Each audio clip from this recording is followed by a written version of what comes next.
Yeah, I was going to ask you about that. I mean, Lebanon was already facing economic collapse and multiple humanitarian pressures. Does the country actually have the capacity to absorb 500,000 displaced people today? As we know, Lebanon has been through many conflicts and many phases of this current conflict. So what we are seeing on the ground, definitely the response capacity is overstretched. The United Nations, with all its agencies, including the International Organization for Migration, is trying to respond to the best of our capacities, but also the resources are limited. The same for the government, who is taking the lead in the response. And definitely the communities themselves are the most important actor in this response. They are hosting the people in their houses. They are hosting them also in apartments that they own. So far, as you can see, the number hosted in the shelters can add to 1/5 of the total number of displacement, but we don't know for how long this will continue. You know, if you live outside the shelter, you need to pay rent, you need to cover your own costs. Indeed. And this is sustainable. Indeed. Behind these numbers, of course, are families, right, forced from their homes with very little warning. Well, what are they telling you? What are they telling the IOM about what they left behind, what their most urgent needs are right now? Many of the families or the displaced families left only with their clothes. They left everything at home. They ran out for their lives. And definitely there is a fear of and a high level of uncertainty. We know that also the options for those who fled their homes are very limited. So again, the limited number of shelters and the limited support being offered. Just to mention, also yesterday we visited a center that hosts. It was also remarkable to see how the needs are being addressed. So I would really like to stress the important role the civil society is playing here and the leadership of the government for this response. And interesting that communities are coming together to help. We have also seen, Othman, that a number of people have crossed the border into Syria, Syrian refugees also. Is there a risk that the crisis could trigger new cross-border movements into neighboring countries? No, definitely in any crisis, cross-border is an option. But as we see now also, it is not as easy as it was two years ago or last year. There has been restrictions on the movement across the border. For Syrians, I think we are seeing a number of returnees. Maybe the majority still did not decide to leave Lebanon. But for Lebanese, the option is not open for everyone. Thank you so much for taking the time to speak to us about this, and thank you for the work you're doing on the ground there in Lebanon. Othman Belbasi, Regional Director for the Middle East and North Africa for the International Organization of Migration. Hello, my name is Dr. Paul Cottrell, and we are live streaming. This is March 11th. A lot is happening in the energy markets. Last night, Japan announced that they were going to release oil reserves. The reason being, because of the war between the United States and Iran, the Strait of Hormuz is clogged up. Oil's not flowing. Refineries aren't able to process downstream products of the crude oil and may need to shut down. So it's really important to prevent the refineries from shutting down to feed oil into the refinery, because if you shut down a refinery, it's going to take weeks, if not months, to reboot it. So it's really important to start flowing oil to these refineries. The G7 talked about releasing reserves. Also, the IEA announced, or will be announcing today, if they are going to release reserves. So it's going to be moving the markets. Oil is trading at about $85 a barrel right now, and natural gas is trading at 3.117. We're live streaming on YouTube, Brighteon, We're live streaming on YouTube and Rumble. Also on my website, the-studio-reykjavik.com. You can watch both versions on my website, the large screen and the one with the telemetry of the market. And we're simulcasting on X Spaces. Thank you for joining. Please share the links, ask your social media to follow me, and help support the work by getting the great products that I offer and making sure you subscribe to all my channels. You can follow me on YouTube, Brighteon, Bitchute, and Rumble. You can also follow me on X and GETTR, TikTok, Substack, Patreon, Buy Me a Coffee. There are many ways to follow the work that I publish. If you get the products that I offer on my store, the market just opened, but if you get the products that I sell on my online store and you use them regularly, you're going to be able to slow down the aging process and boost up your immune system. All these products that I offer, I take regularly. So please go to my store and get the great products that I offer. All right, since the market has opened, let's just do a recap of the opening here. The S&P 500 is trading at 6,790. All right, there is a strong support level at 6,660. All right, there's a strong support level at 6,600. Let's put it that way. And there's also another strong support level at 6,450. All right, so two support levels. We're trading above that support level. So if the markets get crazy with the energy and the equity market starts to sell off, don't worry. There's this major support level at 6,600, and there's another major support level at 6,450. Keep on buying equities. You're gonna be thanking yourself for buying equities during this crisis. I still have a target for year end of 7,400 for the S&P 500 to 7,800. So you're going to make some money on this. All right.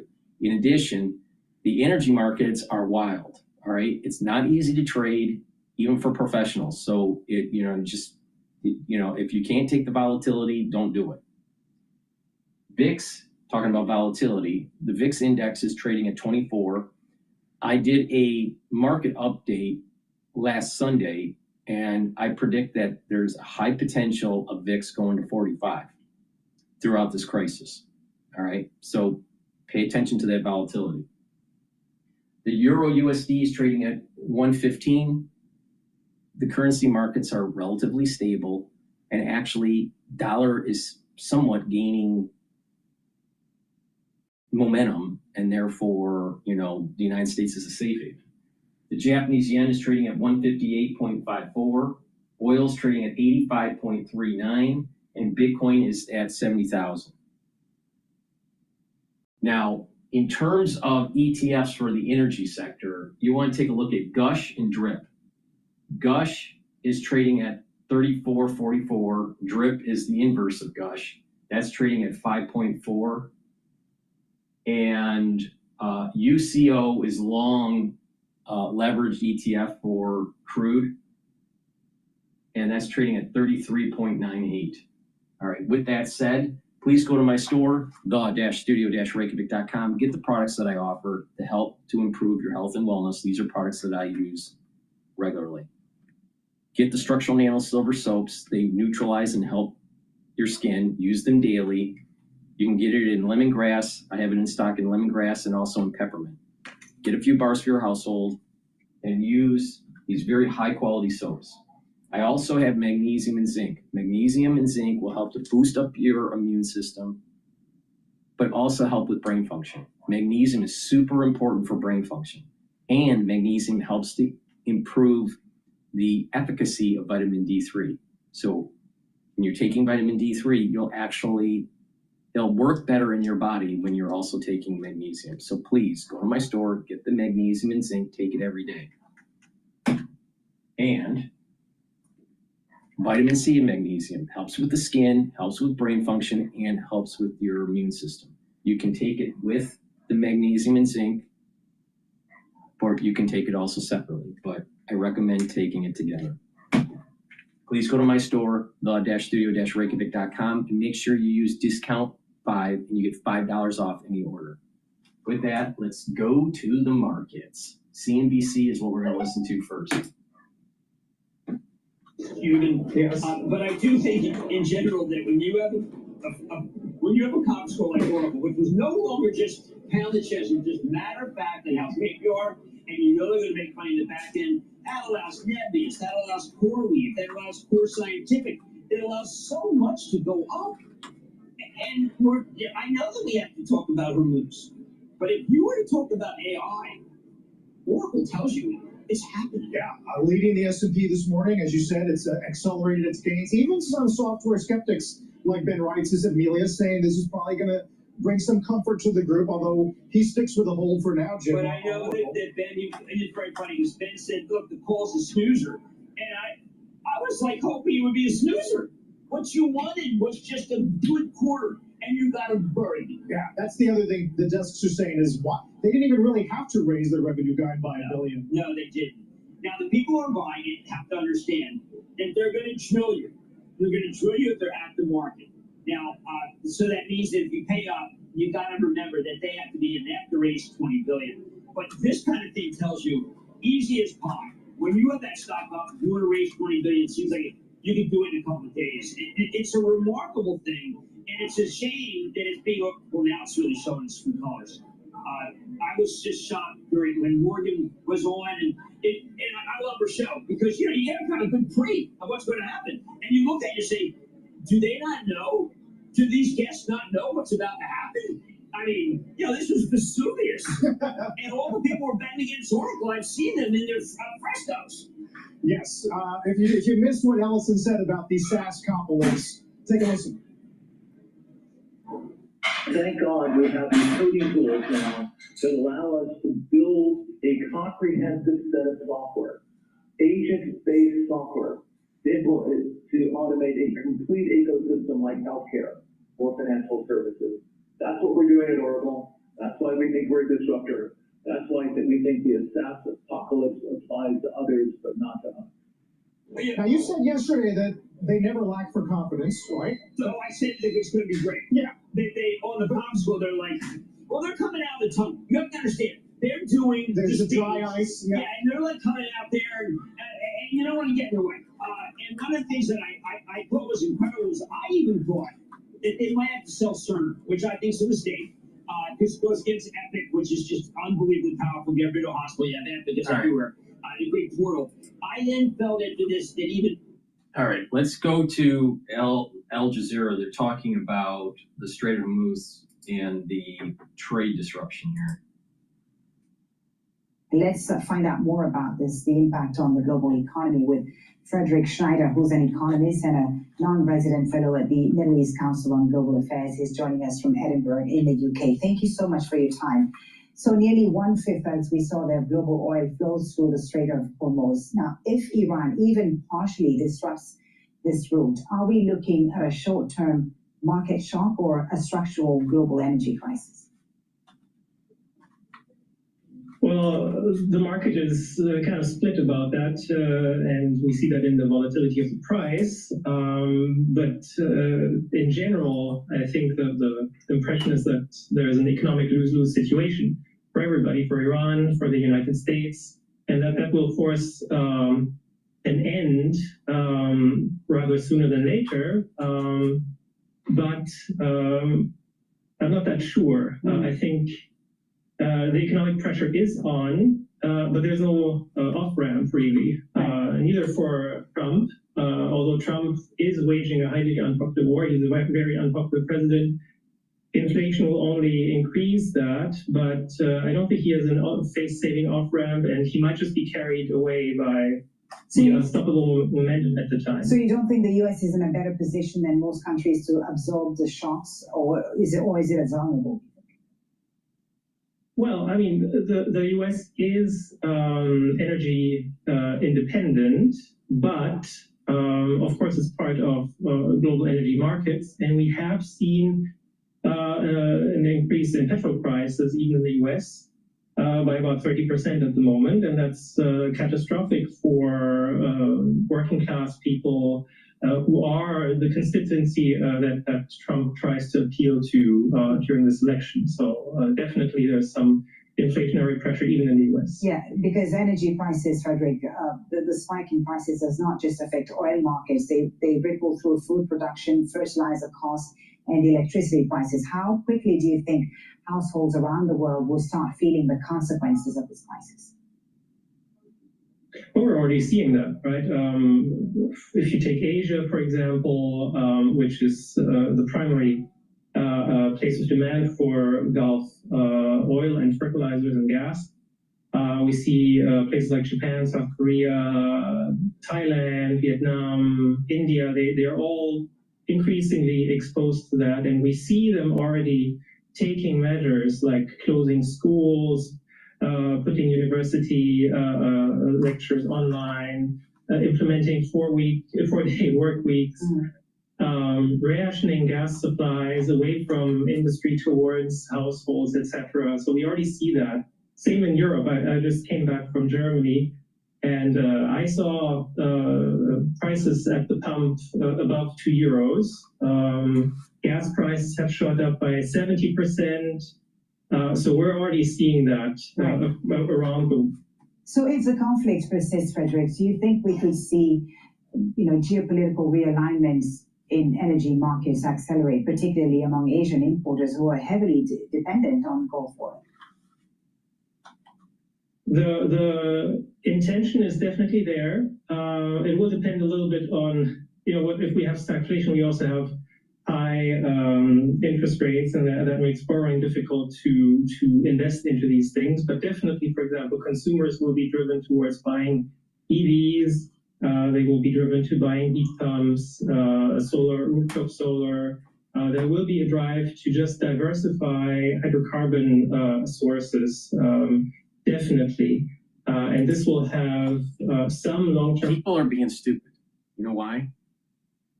EVs, if you look at the net inputs to create an EV, it's actually worse for the environment than a combustion engine, all right, because of the lithium battery.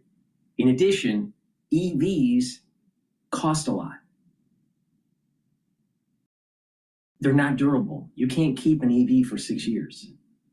It's like driving an iPad, all right? So to replace the powertrain in an EV is very costly. Take a look at the aftermarket for an EV. Is it really good? A pure EV. Hybrids are a little different, but a pure EV, there's no aftermarket. Why? Because they're trashed. You can't, these batteries they're not, it's not a vehicle that has durability. In addition, when you plug in your EV, it's going into the grid. Now, unless you have solar panels on your home, which most people do not have, but if you're plugging it into the grid, where do you think that energy is coming from? Most of the grid in the United States is based on coal and natural gas. Now, if the feedstock is natural gas, these energy markets aren't just crude oil, it's also natural gas. So natural gas is going up and crude's going up. So getting an EV isn't going to help you because you're still going to have elevated electricity bills. Stupid. All right. With that, let's go to, I want to listen to the BBC here.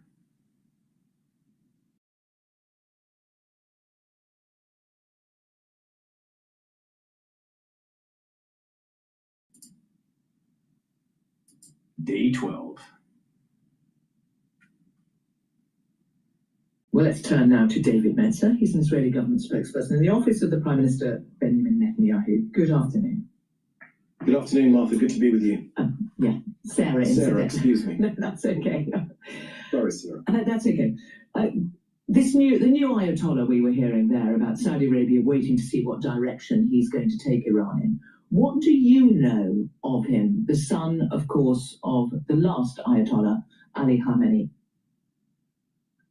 Well, Israel and the US haven't undertaken this action to replace one Ayatollah with another Ayatollah. We're confronting this regime that is racing towards nuclear weapons. They're building ballistic missiles and unleashing terrorist proxies across our region. So what this Operation Roaring Lion is all about is about removing that threat before it becomes irreversible. Do you have any information about him? Because one thing Israel has made clear is just how good its intelligence on those within Iran is. What information do you have about him? Do you know, for example, how badly he has been injured?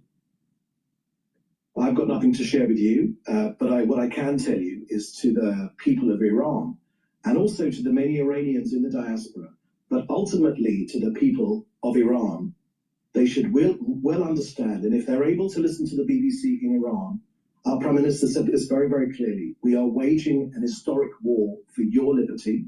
This is a once-in-a-lifetime opportunity for the Iranian people to remove the Ayatollah regime and gain your own freedom. And together with the United States, we're hitting the tyrants of Tehran harder than ever before. Okay, so the how old long? Ayatollah is no more, and I want you to know that neither Israel or the US or the people of Iran or the US want him to be replaced with just another tyrant. So the time is coming soon for the Iranian people to react. Right, but okay, I'm going to come to the moment. I just want to know, I was asking you about the Ayatollah, the new Ayatollah. We haven't heard from him yet. Does he have a target on his head, or is it conceivable that Israel could negotiate with him? The Prime Minister made clear last night that we're not replacing one Ayatollah with another. 85% of the Iranian people are against this regime. You just played a clip of the funeral for the previous Ayatollah. Don't be fooled. You will have seen the scenes of jubilation amongst diaspora Iranians as well as the brave Iranians on the streets of Tehran and in other cities. They understand right now that this battle, although it is unpleasant for them, of course, to be in that city, we are targeting every single element of the regime. But ultimately, maybe not today or tomorrow, but the Iranian people will soon have an opportunity to act. We are creating the conditions for the Iranian people to do so. We've hit countless regime targets. Yeah, and everyone's watching that. But there is potentially a very big problem here. And it was perhaps summed up by Nazanin Zaghari-Ratcliffe, who's among more than 100 signatories urging the Prime Minister here not to get drawn into the conflict. And her argument is that what is happening in Iran is in danger of entrenching the authoritarians in the regime and is counterproductive to what your stated aim is, that Iranians could rise up and should rise up and overthrow it. Look, in January, all of us around the world saw the will of the Iranian people. 85% of them. They said to us very clearly, help us shake off the yoke of tyranny. Now, the UK getting involved is, if I may say, Sarah, is neither here nor there. This was never about the UK being involved. This was an Israeli but her point UK operation. US We've taken out thousands, an Israeli-US operation. We've taken out thousands of the IRGC thugs and hundreds. Yes, but her argument, and the argument is that what you're doing could be counterproductive because you are entrenching the authoritarians rather Absolutely than... not. Because Absolutely people... not. Iran is not Afghanistan. Iran is not Iraq. Iran has a vibrant middle class. They are an educated people. They are a proud people, and they have said very clearly to whoever's listening. Exactly. They have a large secular society. If you look back before the Ayatollah, Iran looks like a very modern society, secular society. So they're very educated. They want freedom. They want to be part of the world community and contribute to modernity. all right, and not be stuck in the Middle Ages with, you know, old ways of religious ways of Muhammad, all right? But it has a problem, and that problem is that they're under the tyranny of a theocratic regime. And that theocratic regime controls a military called the IRGC. So you have to destroy the IRGC and the theocratic regime. Now, they have a lot of oil. Afghanistan was in the Middle Ages. We literally bombed a group of people that lived in caves and in tents. It's hard for a military like ours to really put a lot of pressure in Afghanistan when people are already living in the Middle Ages. Iraq is a little different. Iraq had cities, had lots of culture. I mean, some people believe that civilization started in Iraq, all right? But the point here is that Iraq didn't have really a cohesive country. It's like sectarian, it's divided into three factions.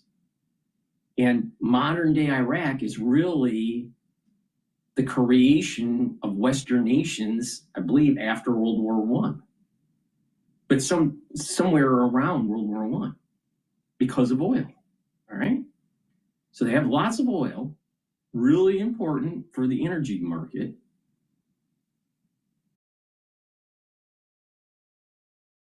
They had civilization, but because of the infighting between the three factions, the population in Iraq isn't as educated. It's not as secular as what you have in a larger nation like Iran. So if we could stabilize the oil flows to help the world economy, because everyone's having a problem, if we could stabilize the oil flows and have that to help to rebuild Iran, after we kill off the theocratic regime in the IRGC, there'll be money there to rebuild the nation and to help to bolster up a constitutional republic. Now, it's important that bringing the Shah back, the Shah's son or grandson, whatever it is, back. Oh, by the way, he has no political experience, and he's been living in exile for all of his life.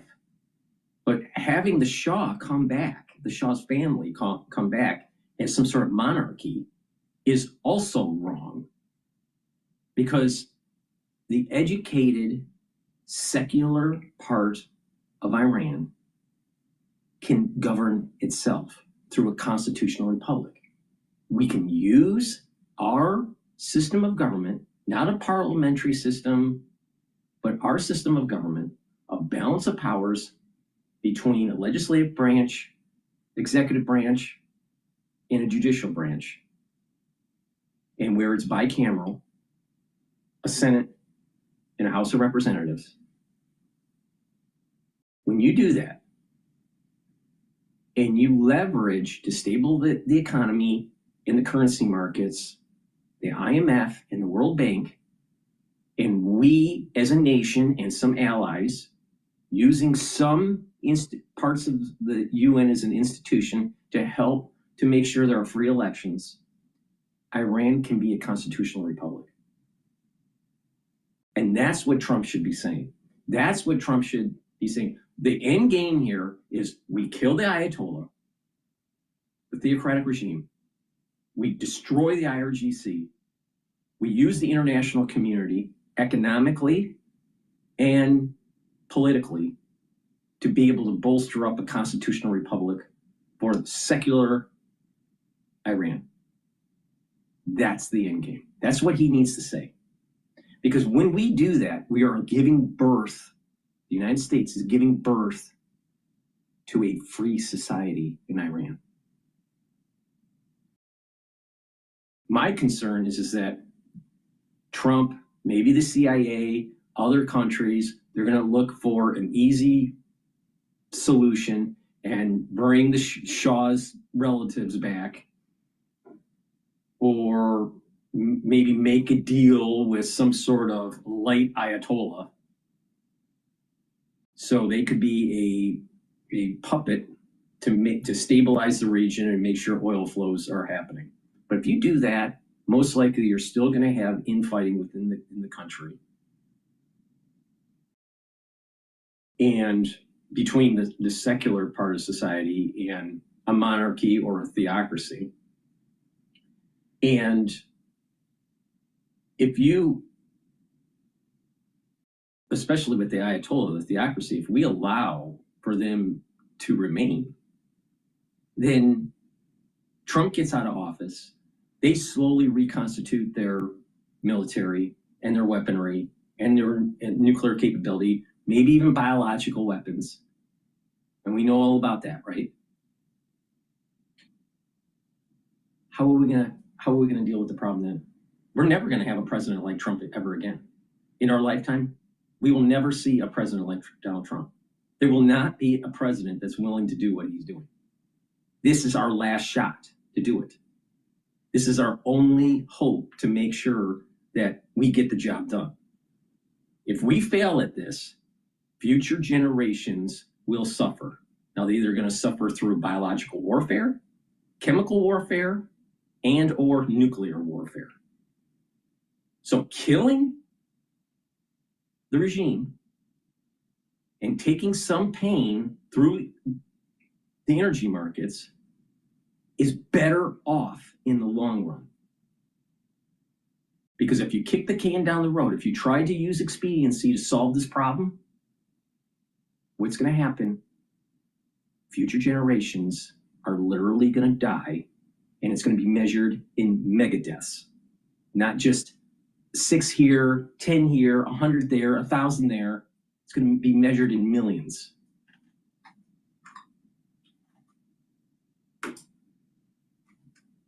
But unfortunately, there seems to be a huge vacuum and miscommunication within Tehran. So the more dovish side of the regime, or the civil side of the regime, the president, the foreign ministry, the ambassador, wants to de-escalate with the region, but perhaps the Revolutionary Guard have a different agenda. Of course, killing the Ayatollah in the beginning of the war might have seen as a strategic win for Israel and the United States, but this is the downside, that there is nobody calling the shots. And all hopes now is to see what the new Ayatollah, if see, all these news medias and even corporate America, they just want expedience. They just want a simple, quick solution. Who's going to be the leader? No, that's the wrong question. It's the will of the people of Iran, the educated, the secular, throwing off the yoke of the theocracy and the tyranny of the IRGC. That's the real question there. When's the international community going to work together to give birth to a constitutional republic in Iran? That's too scholarly for these stupids that are on the BBC and CNN and Fox and Live Now and all of them, all of the mainstream media, all of it, all the talking heads, all the international experts, they're all fucking stupid, because none of them are talking about what I'm saying. And I'm never wrong. Pay attention. Constitutional republic is the only answer for Iran. Because if we don't get a constitutional republic, we will have more war in that region.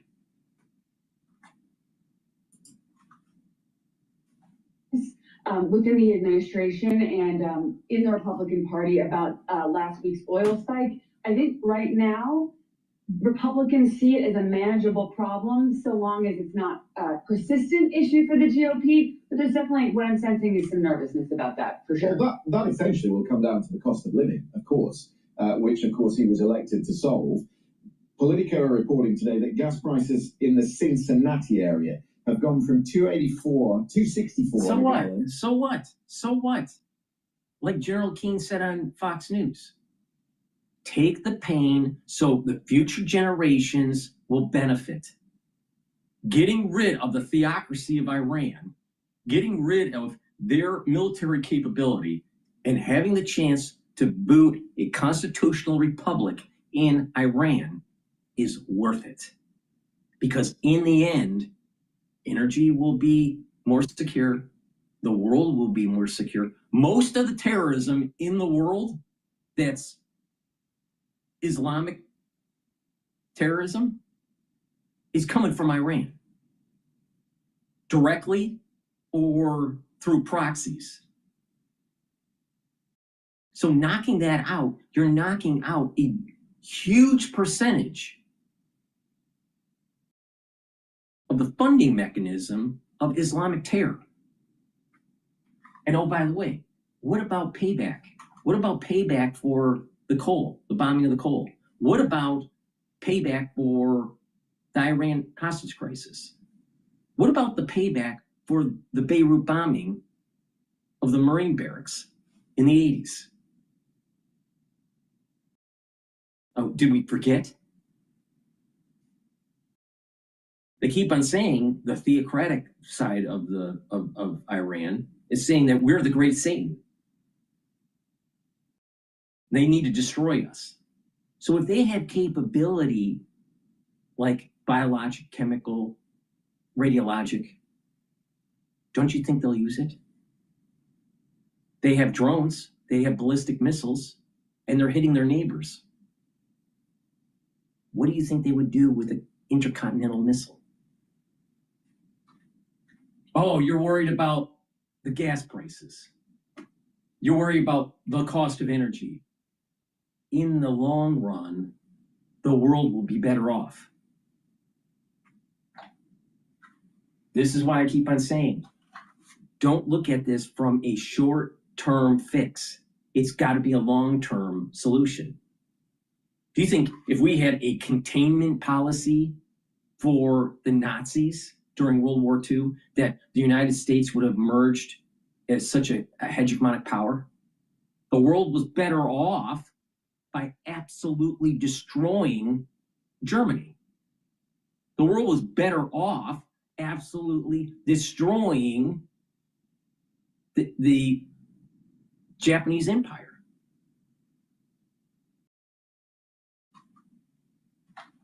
Quick solutions, they don't last. It's kicking the can down the road.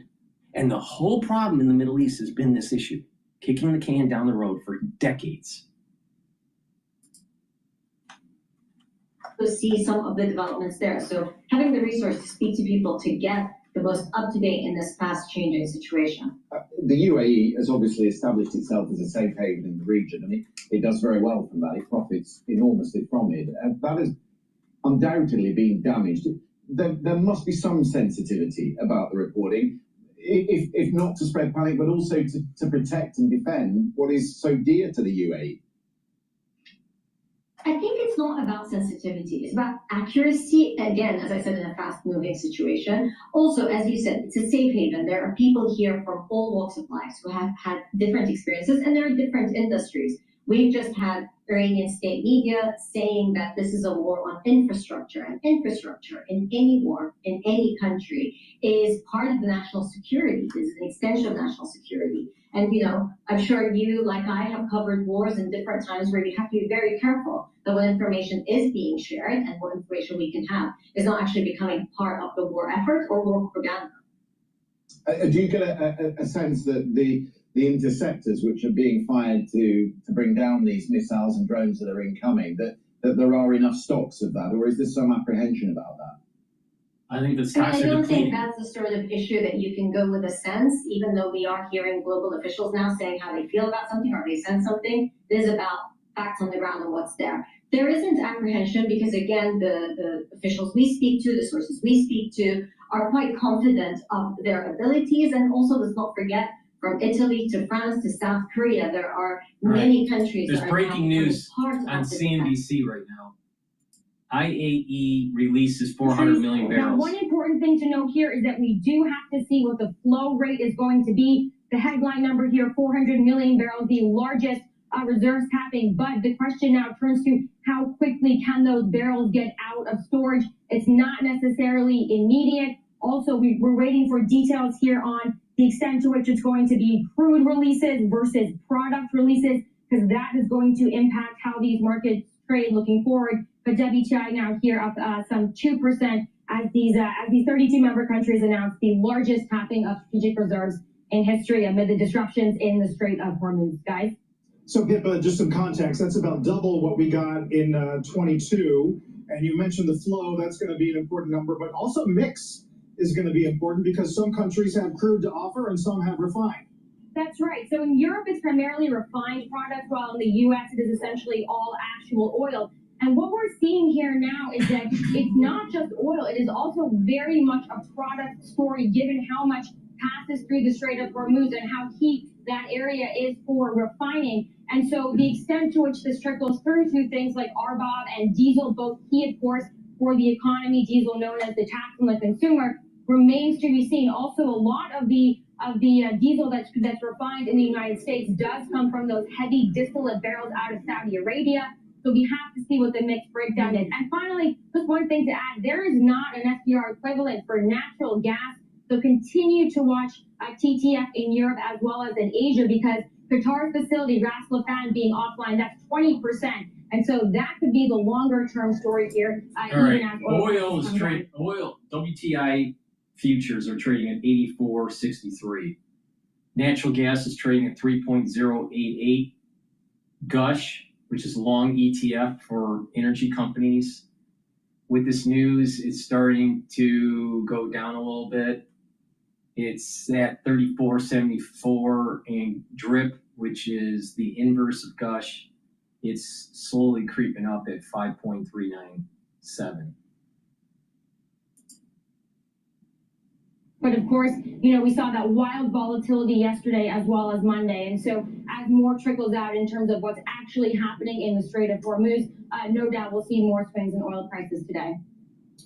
Great, Pippa. Thank you very much, Pippa Stevens. And just to check on gas prices, which this is how it trickles down to the consumer, average gas price is around $3.48 a gallon. And we've noted the 20% increase since the war began and what that might mean. I just wanted to show you the long-term chart, though, to the context point, on gas prices. It's happened fast. It's painful. You feel that, every day when you're driving. However, we're only at the highest level since, around 2023 or so. In 2022, we saw about $4 a gallon gasoline when we had that inflation spike. Remember when President Biden went out and tapped the SDR, the Strategic People need to Petroleum understand, Reserve, with the flow not happening through the Strait of Hormuz, the refineries only have X amount of crude on hand to be able to keep the refinery open. They can't go to like 25% operation. The max that you can go is like 50% of throughput.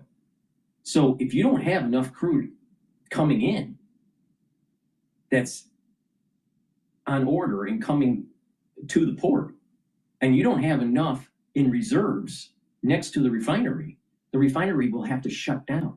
So all downstream products are going to suffer. All. There's the problem.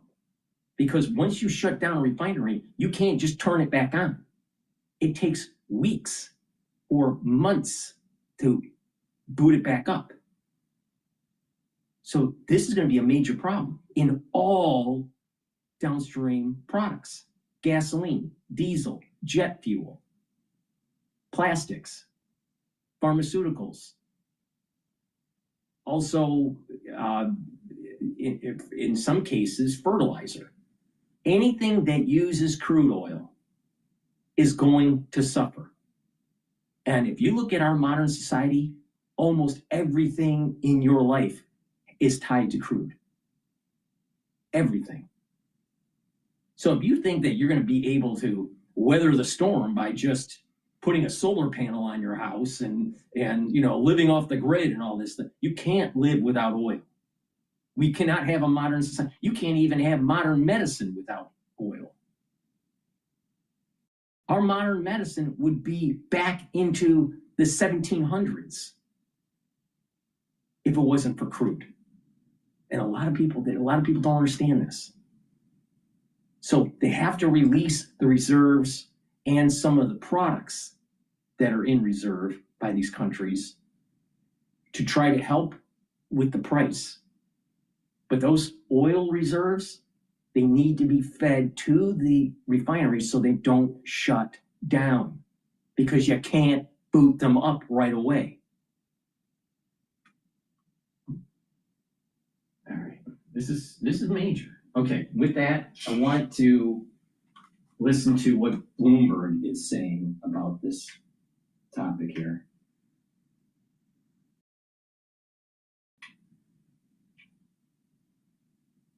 It still doesn't match that size of the tax yet, of the tax cut. And I think that's important. What we will be testing now is the volatility in financial markets does undermine the confidence of affluent consumers. And we may be challenging the K-shaped narrative on the economy. Diane, can I ask you about your view on the labor market after the disappointing jobs number that we had, I guess just last week, it feels like years ago. How does the labor market in the U.S. look to you right now? Because you mentioned there isn't any immigration, and we do see still double-digit margins for company earnings. So it should be, I would imagine, this kind of growth that companies are looking for employees. It doesn't appear that way in the numbers. No, it doesn't. And I think what's important is I would argue the largest single factor suppressing employment last year was uncertainty. The only sector we saw gains in was countercyclical, which is healthcare and social assistance, which tends to add jobs almost no matter what. And of course, when we had a major strike in that industry and all the... All right, I'm going back to CNBC here.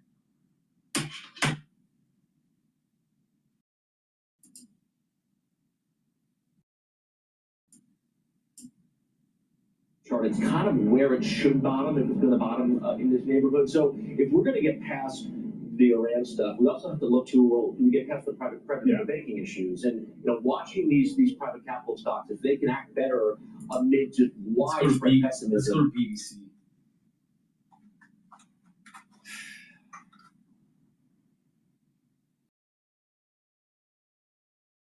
We focus our discussion around the state of this, the situation in the Middle East in the days and weeks to come, always trade and freedom of navigation, and the way to address economic consequences, if you all agree.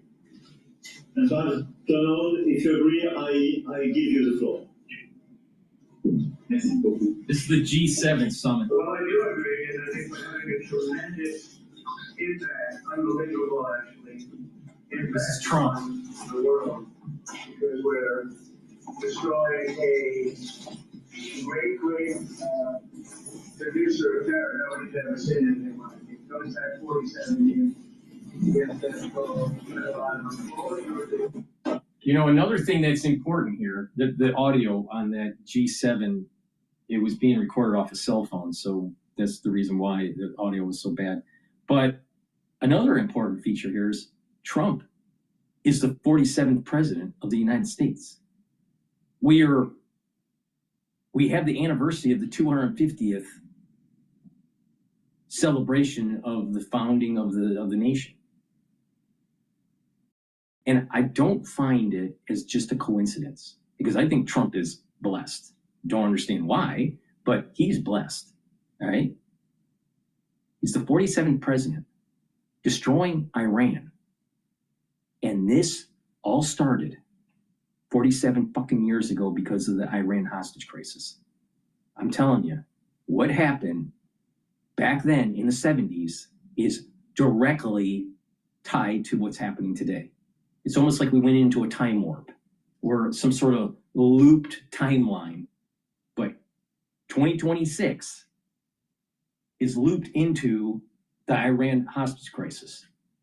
And it is time for us to destroy them.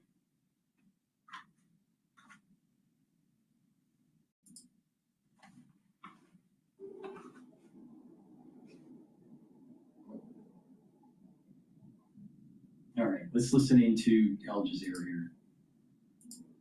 On video by eyewitnesses across Israeli territory of air defenses unable to intercept those missiles. And let's just remind our viewers, according to Israeli sources, up to 50% of the missiles that Israel uses have cluster warheads, which means that they split into several missiles, really, with a radius of up to 10 kilometers.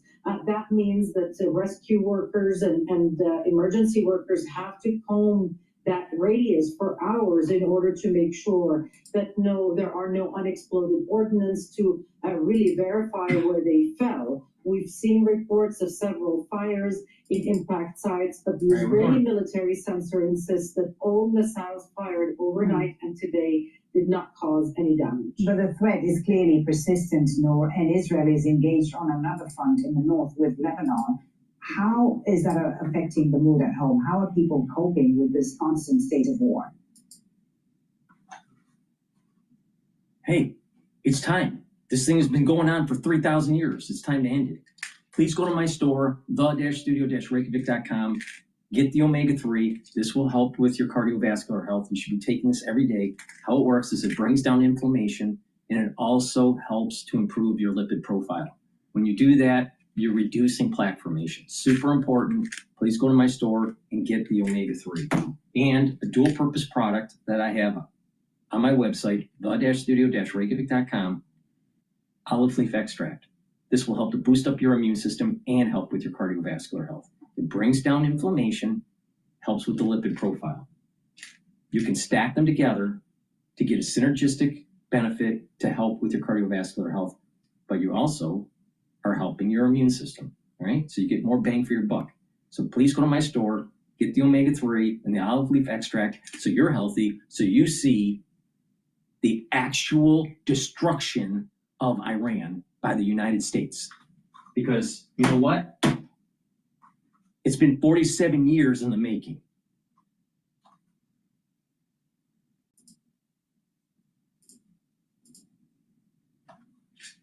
Fury, the U.S. pounding Iranian warships as the regime retaliates against its neighbors across the region. Chief Foreign Correspondent Trey Yates joins us live from Tel Aviv with the latest. Good morning, Trey. Yeah, Lawrence, good morning. It was another sleepless night here in Tel Aviv as air raid sirens blared across the city 4 separate times, sending people into bomb shelters. Many missiles intercepted overhead as the Israelis and the Americans continue to degrade the Iranian regime and their ability to launch these types of attacks against Israel and regional Gulf countries. We have some aftermath inside of Iran showing you some of the damage, not only around the capital of Tehran, but other areas. There is a concerted effort by the Americans and the Israelis to degrade Iran's ability to respond with attacks, including ballistic missiles, cruise missiles, and drones. Now, Israel's Prime Minister Benjamin Netanyahu spoke today about the ongoing success of this operation. We are in a campaign against a cruel enemy that wants to destroy us. We crushed their nuclear and ballistic capabilities in Operation Rising Lion. Afterwards, instead of learning the lesson, they tried to redevelop them and bury them deep underground in such a way that we could no longer target them. The Israelis are looking east. They're also looking north at the Iran-backed Lebanese militant group Hezbollah. Some new strikes there overnight. And no one's talking about individuals. No one's not only to Hezbollah, but none also of the this. IRGC. None of the mainstream media is talking about this. If a theocratic regime is allowed to remain, even if we destroy a lot of their military capability, you have a lot of smart people in Iran. All right? A lot of very educated, smart, Ph.D. level in engineering and in science. They can make biologic weapons. So even if we are able to destroy their nuclear capability, the barriers of entry for biological weapons is very low. Doesn't cost as much energy, doesn't cost as much time, doesn't cost as much footprint. It's hard to detect. So don't you think that if the Ayatollah, don't you think that if this theocratic regime is allowed to stay semi-alive, they will take the opportunity, it may take decades, but they will take the opportunity to develop chemical and biological weapons. In the size of a home, small home, all right?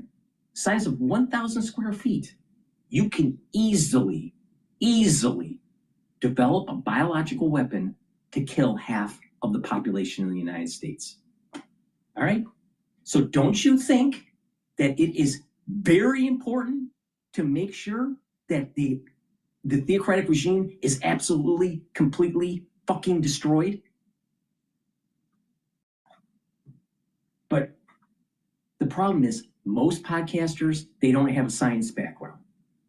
Most people in media, they're too stupid. They don't see the black swan around the corner if the job isn't done right. Because if the job's not done right, it creates a situation that's pernicious and that can lead to a catastrophe.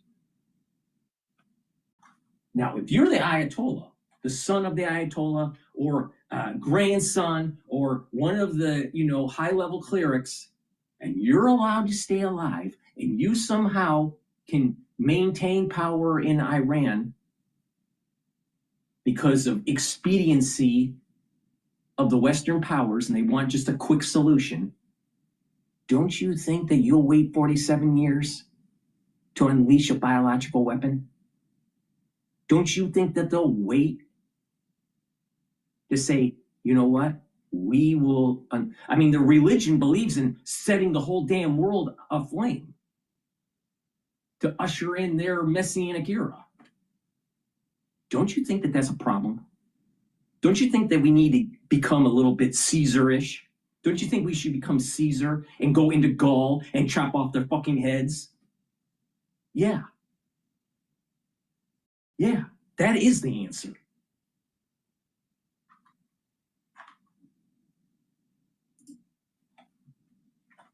Know that according to the IDF, they have moved a brigade, the Golani Brigade that was inside Gaza, to the northern border in preparation for more offensive actions against Hezbollah. A top spokesperson for the Israeli military talking about this operation. In recent days,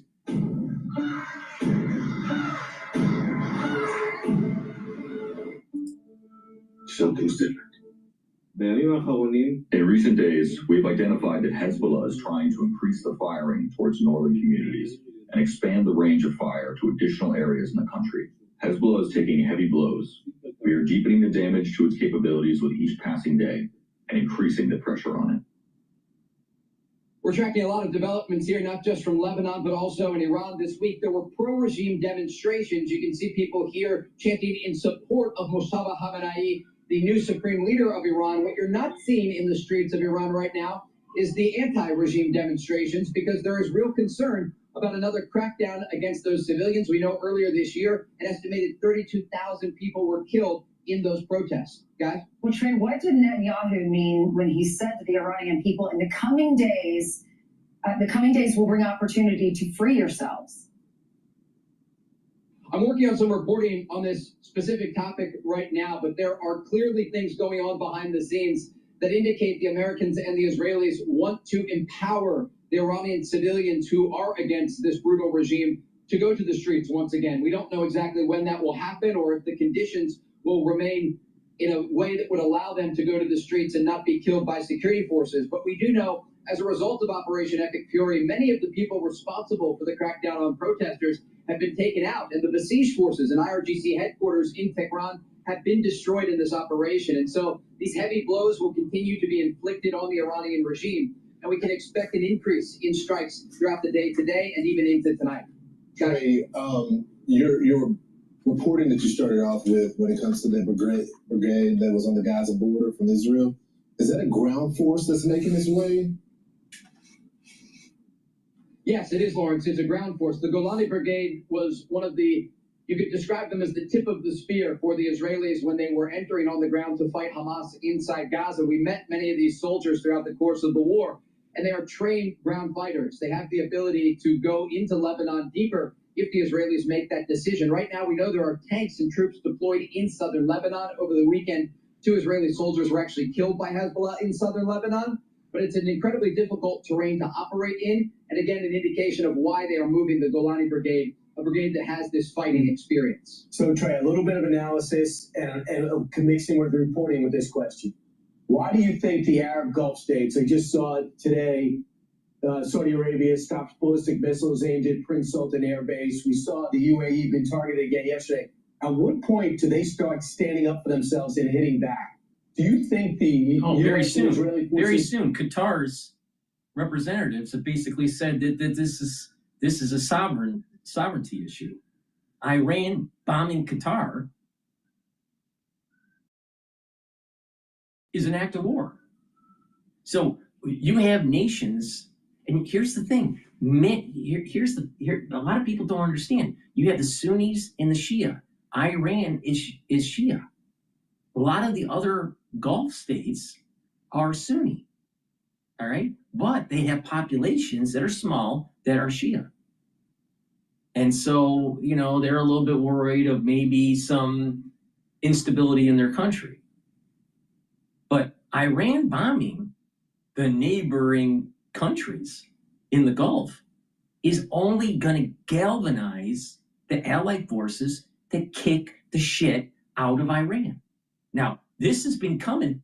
This thing has been in the works of karma for the last 47 years. Iran, theocratic regime, and the IRGC cannot and should not be allowed safe harbor. They need to be destroyed. Now, there's 2 paths. Surrender or die. Those are the 2 paths. It's not maybe, you know, we'll make a deal. That is the real option set. If we try to find a middle road to that and to allow parts of the IRGC to remain, or some sort of theocratic regime to rule Iran, it's only going to make things worse down the road. The problem that Israel has with Hezbollah and Hamas is that they didn't get the job done. They didn't get the job done in the 70s. They didn't get the job done. Israel didn't get the job done in the 80s. Israel didn't get the job done in the 90s. Israel didn't get the job done in 2000s. Israel didn't get the job done in 2010s. And Israel is now waking up and realizing, you know what? Maybe we need to get the job done. But you have half of the population in Israel that doesn't want the war. Oh, it so happens to be that most of that population doesn't even follow Torah law. They're so secular that they're super liberal. And you have a lot of the media out there that is looking for Trump to fail. They're not on Team America. They're on Team Iran. Oh, we're going to have higher energy prices. Oh, it's going to hurt the economy. It's hurting the stock market. That's all short term. And if you play it smart, you can make money in it. Even if you don't want to play the energy sector because it's too volatile, just buy into equities. When this is all said and done, you're seeing a 7,000, 8,000 S&P 500. Now, that doesn't mean it's going to be easy. But the thing is that America needs to get the job done. And we will never have a president, never, ever, ever, ever, ever again, not Rubio, not J.D. Vance, not Gavin Newsom, whoever it is, for the next 50 or 100 years, we will never have a president that was willing to take the risks to knock out Iran as we do with the 47th president of the United States. It's the same person, but the 45th president of the United States, Donald Trump 1.0, was too fucking afraid. Just like Obama, just like Biden, just like George Bush Sr. and Jr. and Clinton. And even Reagan was afraid. Because if you pay attention to the tanker wars in the 80s in this region, Reagan wasn't willing to get the job done. Now, if Reagan got the job done then, we wouldn't be in this problem. But he was afraid. So, since Donald Trump 2.0 is a different type of president, we finally have a president, the 47th president of the United States, willing to get the job done. But I am worried that a little bit of Trump 1.0 is going to say, maybe I can make a deal with the Ayatollah. Maybe I can make a deal with a lesser version of the IRGC. Maybe I can make a deal with the Shah's family. I have good relationships with President Xi. And it's such a stupid comment. You know why? Because if you have a good relationship with the President Xi, that doesn't mean that the next president. So the president represents the United States. It's not your personal relationship.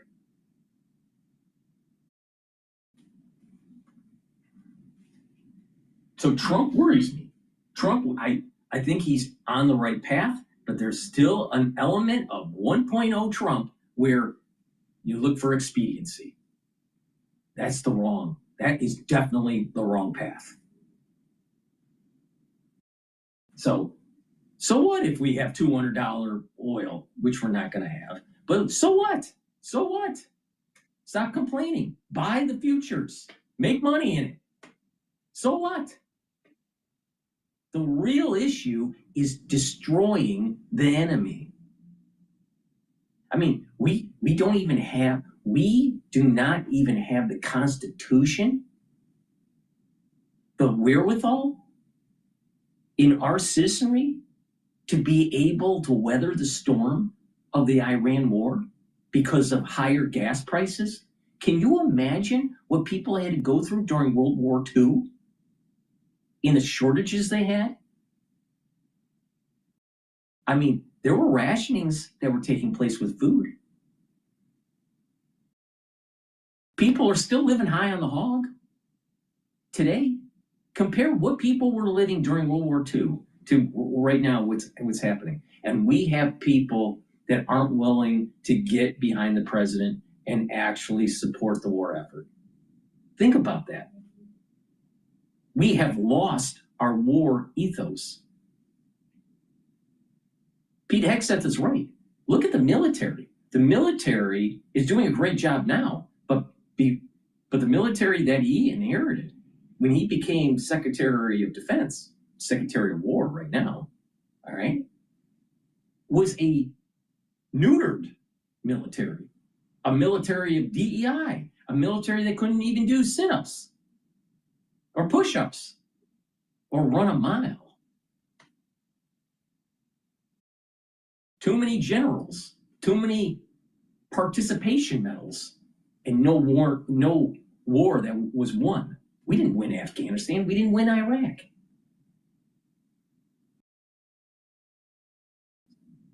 The bottom line here is this. The United States needs to have a stronger backbone. And the population, it's not there. It's not there. You see it in the mainstream media. Oh, your gas prices are going to go up, so we got to shut down the war. Well, what about kicking the can down the road? What about dealing with the problem? If you have cancer, but the treatment for cancer is painful, do you stop the treatment?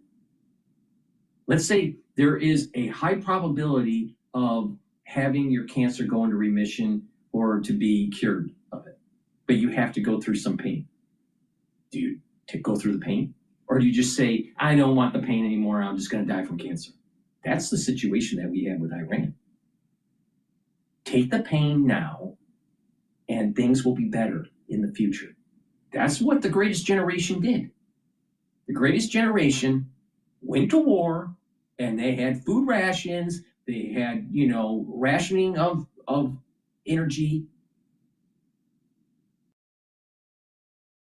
But today, oh my God, people start having a mental meltdown. The energy prices are so high, and they're so stressed because of the news. And so they have to take their mental medications because they have, anxiety and all this crap. They couldn't even, if you teleported these people into the 1940s, they wouldn't be able to survive.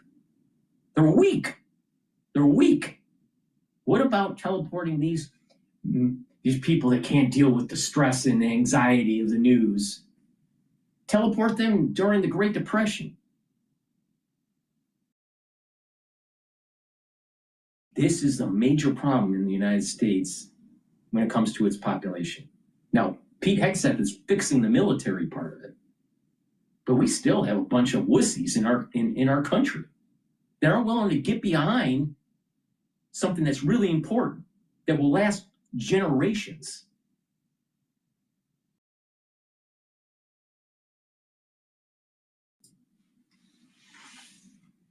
Would like them to do that. This is another great question, and I want to be careful with my reporting here. I'm also working on a story about this, but there are conversations happening behind the scenes about possible involvement of Gulf states. They understand they're taking a massive amount of ballistic missile fire and drone attacks against not just U.S. military targets in their countries, but also the civilian population there. And so certainly this is a consideration. I've also been talking with Gulf sources, and they say there is a red line. We're trying to understand what that red line is as these attacks unfold. But the fact that we're seeing drone attacks and missile attacks against cities like Doha, Abu Dhabi, and Dubai, these are areas where international tourists go. We know there were thousands of American citizens earlier in this war that had just been vacationing there. These are countries that are not used to taking this type of incoming fire, very different from Israel. And so those conversations are taking place, and considerations are underway about more involvement, possibly not just defensive, but also offensive capabilities. That would be a game changer. Yeah, and you know what I thought about? We interviewed someone, wasn't the lady we interviewed, she was stuck, she was an American, she was stuck in Dubai. And I instantly thought, like, these drone attacks are happening where a lot of Americans are not able to leave. Have the Americans who have wanted to get out, have they been allowed to get out now? Yeah, absolutely. Tens of thousands of Americans have been able to leave the Middle East as a result of efforts that were made by U.S. Secretary of State Marco Rubio, Assistant Secretary of State Dylan Johnson, and others who have been behind the scenes working with not only charter flights, but also ground transportation and coordination to get Americans out of harm's way at no cost. And so that has been a very successful effort so far. We've even seen some of the video of Americans returning, for example, to Dulles Airport outside of Washington after they've been able to get out of the Middle East. And so we understand these efforts will continue, but so far tens of thousands of Americans have been able to come home in the aftermath of this war beginning. All right, thanks so much, Trey. Thanks, Trey. Are they trying to get an economic toll?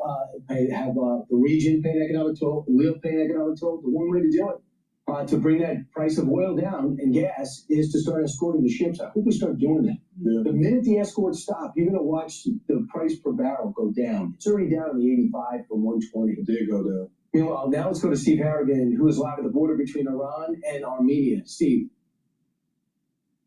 U.S. Central Command saying that Pluto TV has a universe of free content. This is the message.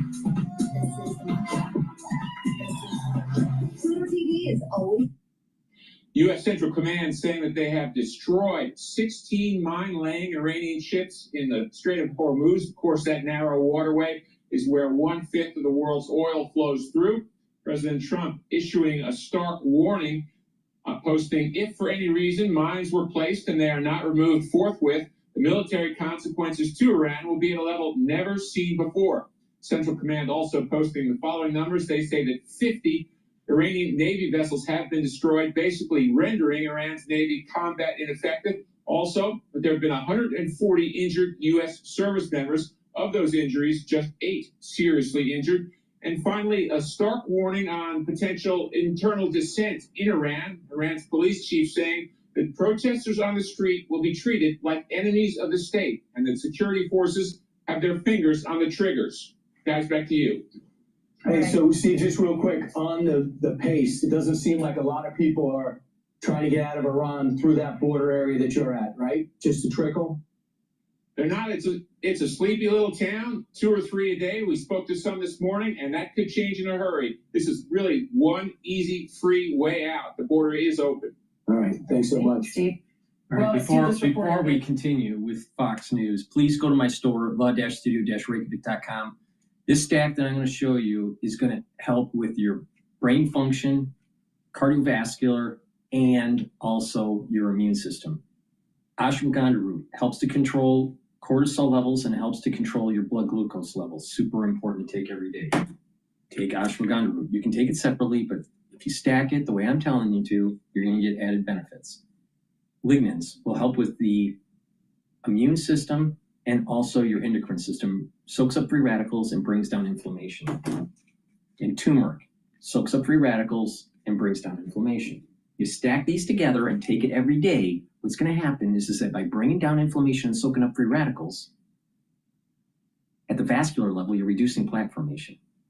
By bringing down inflammation and soaking up free radicals, you're boosting up your immune system and your endocrine system. And by bringing down inflammation and soaking up free radicals at the brain level, you are protecting your neurons. Because neurons, when they're stressed, will start to recede with their connections between each other, and your memory will decline and your cognition will decline. You want to improve that positive neuroplasticity, and you do that by making sure you soak up free radicals and keep the inflammation down. So please go to my store, get the turmeric, get the lignans, and get the ashwagandha root. Stack them together, very powerful stack, to slow down the aging process. Use discount 5, all caps, discount 5, and you save $5. Go to my store, the-studio-reykjavik.com. And oh, by the way, you're going to make money if you put some money in the stock market, S&P 500. So I just told you how to make money and also how to live longer. Back to the war. That the U.S. eliminated, our military eliminated 16 Iranian mine-laying vessels. And what are these mine vessels? And they refer to Iran deploying these naval mines via small boats in the Strait of Hormuz to disrupt global oil shipping. The mines are used for blockading the narrow Strait of Hormuz. They are considered cheap but deadly underwater weapons designed to deny access, damage commercial tankers, and close the waterway. And Donald Trump has said he will completely destroy these mine-laying vessels. 10 of them were inactive, he said, that he previously destroyed. But he says, if you do this, we will hit back harder. Yeah, I mean, why the Iranians thought that they can do any type of combat operation within the water and we not find out about it is ludicrous to me. The Navy has no shot going against our Navy as well as the intelligence that we have. The General Jack King was talking about the operation. And have they been successful thus far? Watch. The offensive operation is succeeding daily to strip away all of their offensive capability, ballistic missiles and drones. And we're penetrating underneath the ground to underground sites to get those missiles, take down those launchers, take down the transportation that moves them, take down the command and control. It is a systematic, deliberate approach to do it. And the same thing with the drones. And the proof is there. Objectively, the percentage of their ability to retaliate is down way over 90%. And that is quite remarkable in itself. Right. With those boats, it looks like we've destroyed 50 of the main naval vessels that they have, but 80% of the small boats are still out. And they say they got between 2,000 and 5,000 mines. So they have to stay on top of it. But if they could just get the escort, a system of escorting these barges out, then oil and gas will begin to drop. And guess what? China, we only get 5% of our oil and gas there. China gets about 50% of their oil, and their oil goes through there. So the world would benefit from that. I just wonder how soon until we decide to grab that Karg Island, where 90% of all the Iranian oil is shipped. We have that. You want the ultimate leverage, we have it. There it is on the map. Yeah, I mean, I just think that that's something the president's talked about since the 80s. Everyone knows it, and that would really get their attention. So I think that... What are you hearing, Brian, about the hesitation as it relates to the island? Well, the hesitation would be there might be a temporary uptick in oil and oil because with us, the transition of us being in control of it, the Iranians get pushed out of it, there might be very little coming out of there. But Iran can't exist economically without it. So if you want to create ultimate leverage on a regime that they're so scared, they're afraid to put their supreme leader out in public, I think that's one way to do it. If you're in control of it, you literally are doing what you did with Delcy Rodriguez. We took all their ships and said, nothing's coming in or out. We'll control your oil. We flipped the government, take Maduro out, and now we're refining their oil. So you bring up a good point. The new leader, who you had heard, you had asked, was his leg amputated? We've heard he was injured in that first attack. He hasn't been seen, hasn't come out at all. So is he still alive? Well, is he in hiding? There's some reporting about it. I mean, we haven't confirmed it ourselves, but there's some reporting in the Times today to talk about some sources saying that they've seen him amputated, but we haven't independently confirmed. And back to your original question, when you read Netanyahu's call for them to rise up, it says get ready to rise up. Yeah. That means I think the Mossad's doing some great work on the ground, eliminating leaders, because nobody has better intelligence than they've already shown us this over the last 2 years, 3 years, about the Iranian society, who's in command and who's going to be dead, than Israel. Real quickly, Brian, that's a good point, because it looks like even this new supreme leader doesn't have as much power, because his father planned for all of these little brigades to have their own command. And I think that's what's happening. That's why some of the Gulf states are being targeted, is that you don't have one person leading the operation right now. You have all these little guys that are running their own little divisions. Yeah, if there was one guy more powerful, it's not the president, it's Ali Larijani. He's the guy that gave the order to start cracking down on those protesters and killing them in cold blood and piling up the bodies last month. He's still there, and he's trying to taunt our president. I'm Steve Ducey. I'm Brian Kilmeade. And I'm Ainsley Earhart. And click here to subscribe to the Fox News YouTube page. Please go to my store, the-studio-reykjavik.com. Get the vitamin B complex. This is very important if you're 40 years of age or older to take vitamin B complex. The first 4 B vitamins will help with the electron transport chain in your mitochondria, so you're increasing your ATP levels. That basically translates to you have more energy. Your cellular metabolism is going to increase with the vitamin B complex, and you're going to be protecting your neurons through vitamin B12. Clarity factor, very powerful neurostack. Gets rid of that brain fog, allows you to concentrate, and by taking this every day, you're going to improve the dendritic connections, so you're going to be thinking faster and have better memory. Super important to help improve your brain function. Get the clarity factor. Good night formula, super important to take at night, so you get into 3 to 5 cycles of REM sleep and deep sleep. It has tryptophan, melatonin, GABA, and passion flower. So you get a good rest. You're going to be in those 3 to 5 cycles of REM sleep and deep sleep, so you're detoxifying your central nervous system, consolidating memory, and improving your energy levels. A lot of people don't realize that if you don't get a good sleep regularly, you are aging faster and your brain function will decline. So it's really important to get good sleep. Go to my store, get the Good Night Formula, and you can stack this. Get the Good Night Formula, get the Clarity Factor, and get the vitamin B complex, and this is a very powerful neurostack. Please go to my store, the-studio-reykjavik.com. Use discount 5, all caps, discount 5. You get $5 off any order. Click the link in the description of this video and all my videos. Go to my website, the-studio-reykjavik.com. All right, let's listen into CNBC. so long as we have this situation. Again, we can hope to resolve it through regime change or military force, but that's not a serious strategy. The real question is, how do we affect Iranian behavior? How do we put a ceiling on Iranian capabilities? What are we prepared to offer them in return? What about potentially the easing of sanctions and so forth? We're going to have to get serious about this as a strategic challenge. And up to now, we haven't been. No. Richard, he's wrong. Richard Haas is wrong. The thing is that we need to destroy the military in Iran. We need to destroy their infrastructure, and we need to destroy the theocratic regime. And then we come in, Team America, and boot up a constitutional republic. You know why? It's going to work in Iran, and why it didn't work in Iraq and Afghanistan. Iran has an educated population that is very secular. That's why. Well, two things. One, the idea that political change in Iran is imminent. I see no evidence of that. The idea that military operations would continue for months is a nightmare. It's a nightmare for energy prices, indirectly for fertilizer costs and food prices. It's a nightmare for anyone who wants to build a data center in the Gulf states.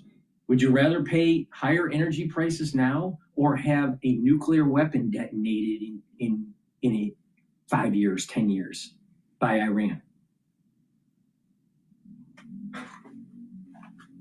I mean, it's so asinine. Take the pain now to get rid of a major threat to the world economy, to the world stability.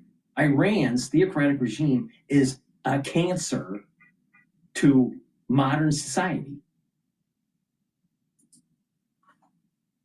And it may not be popular politically, but when you're after a peace in the Middle East, and a once in a decade opportunity to try to achieve that and make the world a safer place, it feels like something we can tolerate a little bit. That's the way we should. Sarah, if I thought there was a serious chance of quote unquote peace in the Middle East, whatever that means, I'd say, yeah, let's go for it. But I don't see the opportunity. And it's more than just the gas is going to cost you more. See, this is the type of person, Richard Haas would be the type of person that says, let's not fight the Germans, let's not fight the Japanese in World War II, because we may have a problem with energy costs, or we may have rationing, or there may be too many people that sacrifice for their country. It's a wussy. Richard Haas is a wussy.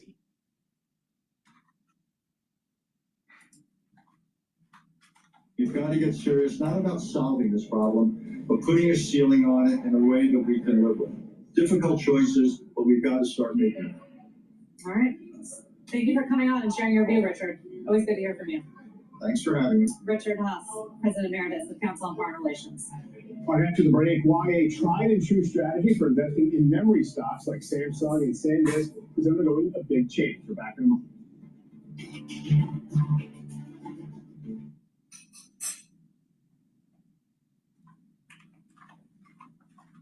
It's a major problem with these people that are on the mainstream media. They're not. All they're doing is fuming the flame. They're not on Team America.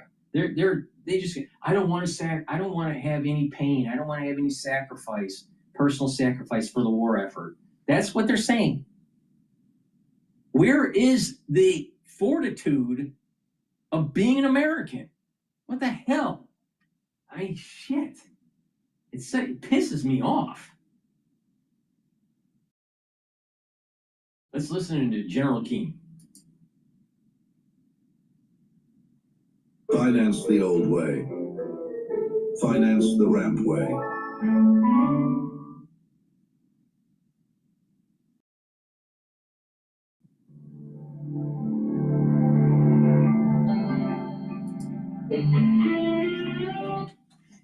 Now with an assessment of Operation Epic Fury, Fox News strategic analyst General Jack Keane is with us. General, always a pleasure to have you. Thank you for joining us. 5,000 major targets in a week and a half. You see what they're doing and the threats that the president has laid on anybody that goes near the Strait of Hormuz. 2 complete top levels of leadership eviscerated. What militarily, as you analyze this, I've never seen anything like it. I don't think anybody has. What does this mean? Well, it's really quite significant in 10 days what's been accomplished here. And really what's happening, we've got these two proven, experienced militaries who've come together with shared values, shared interests, and a common objective here, working together in an air campaign that exceeds anything that we have done in decades. And look at, we operated with allies before. They were willing, and some of them didn't have much capability. And some others were willing, but they wanted to be in a non-combat area. They didn't want to be threatened too much. Or they were willing, but we had to provide air support, intelligence, and logistics support from them. Here come the Israelis. They are completely willing. So Oscar is in the chat for the live stream on YouTube, and he states that that he doesn't condone any war. All right, some wars you have to fight. Some wars it's virtuous to fight. Other wars they're not, but not every war is the same. And the reality of the situation is there are righteous wars. All right. Secondly, he states that is death freedom or is freedom death? America is all about life, liberty, and the pursuit of happiness. And oh, by the way, property rights through our constitutional republic. It's the land of the free and the home of the brave. And this country is great because there are many people that were brave to do the right thing, even though it meant short-term pain and self-sacrifice. And in many cases, the ultimate sacrifice. So the world that we live in today, the amount of prosperity that the United States citizen typically lives in is predicated on that bravery. So there are wars that are righteous.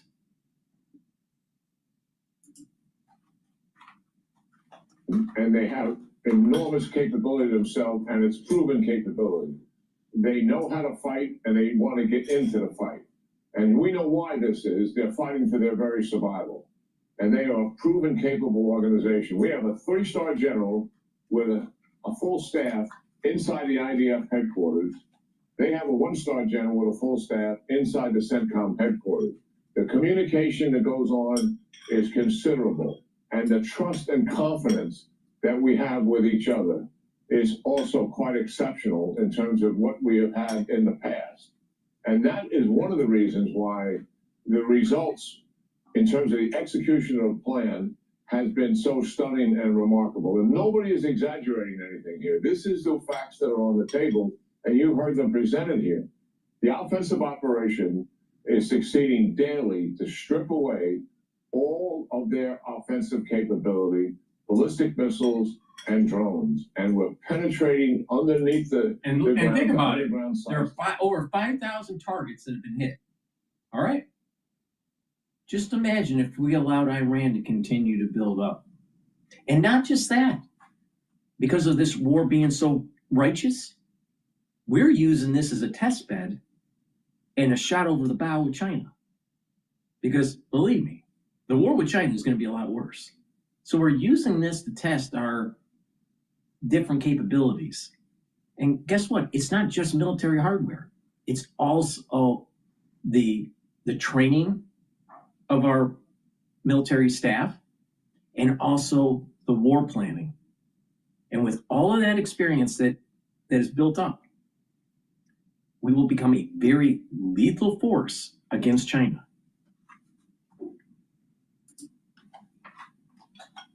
Those missiles, take down those launchers, take down the transportation that moves them, take down the command and control. It is a systematic, deliberate approach to do it. And the same thing with the drones. And the proof is there. Objectively, the percentage of their ability to retaliate is down way over 90%. That is quite remarkable in itself. Defensively, Sean, we have been able to defend what what they have been able to launch, they wanted to launch salvos of 25 and 50. Why? To overwhelm Israel's defenses and our own U.S. bases and our allies and partners in the region. They haven't been able to do that, only by an exception. 10 or 12, but normally 2 to 5. And that is well within our ability to handle it. And therefore, the penetration, in other words, what gets past the interceptors, is down in the single digits. It was 14% during the 12-day war, and in April, when Iran attacked Israel, it was up around 20%, which was totally unacceptable. So the fact that the casualties are light, and we certainly grieve and mourn and honor the 7 troops that we have lost and the others that are seriously wounded. And our heart goes out to their families. And with conviction, knowing what they sacrificed here, we are pursuing these objectives with deliberateness and vengeance to get this job done. But the reality is our casualties are very low. And it's because of the success of the offensive operation in taking down the means to attack, and also the success of our defensive operations in its ability to intercept it. It's true for us, it's true for our allies, and it's true for our allies in the region, and also for Israel, our partner in the fight. So yes, this operation is succeeding. 10 days in, how far do we have to go? It's based on the conditions. And that's what we mean. Based on the conditions of achieving those objectives will determine how long this takes. If you ask for an estimate in talking to our commanders about it, and I have, and the Israelis, we're talking a few more weeks to go on here. But that could change. It could be sooner based on our achievement, or it may take longer because other targets come up as opportunities for us, and we want to finish that job and make sure it's complete. That's the path we're on. Where is Iran in all of this? They got a new leader. And by selecting this leader, Sean, they have told the world that they're not going to make any changes whatsoever. This is a tyrannical, barbaric regime that is committed to its ideology to expand the Islamic revolution throughout the region and throughout the world. And if they were able to survive this, they will try to recover their nuclear program, rebuild their ballistic missile program, support their proxies, and that's not going to happen. We're going to take all of that capability away from them. What do we see inside the regime? There are some cracks in the leadership in terms of feedback that intel services are getting. There are some morale problems in the security forces. There's huge amount of pressure that they feel. And the truth is, if you're a leader in this organization, you don't know if the fellow standing next to you is one of the informants that's working for the Mossad.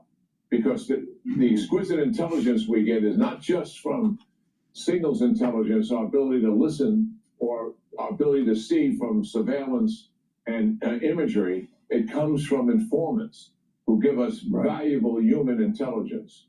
And so I'm not suggesting this is about the fold, but I am suggesting that there, as a result of 10 days of horror that has been brought to this regime, they are struggling and under pressure for sure.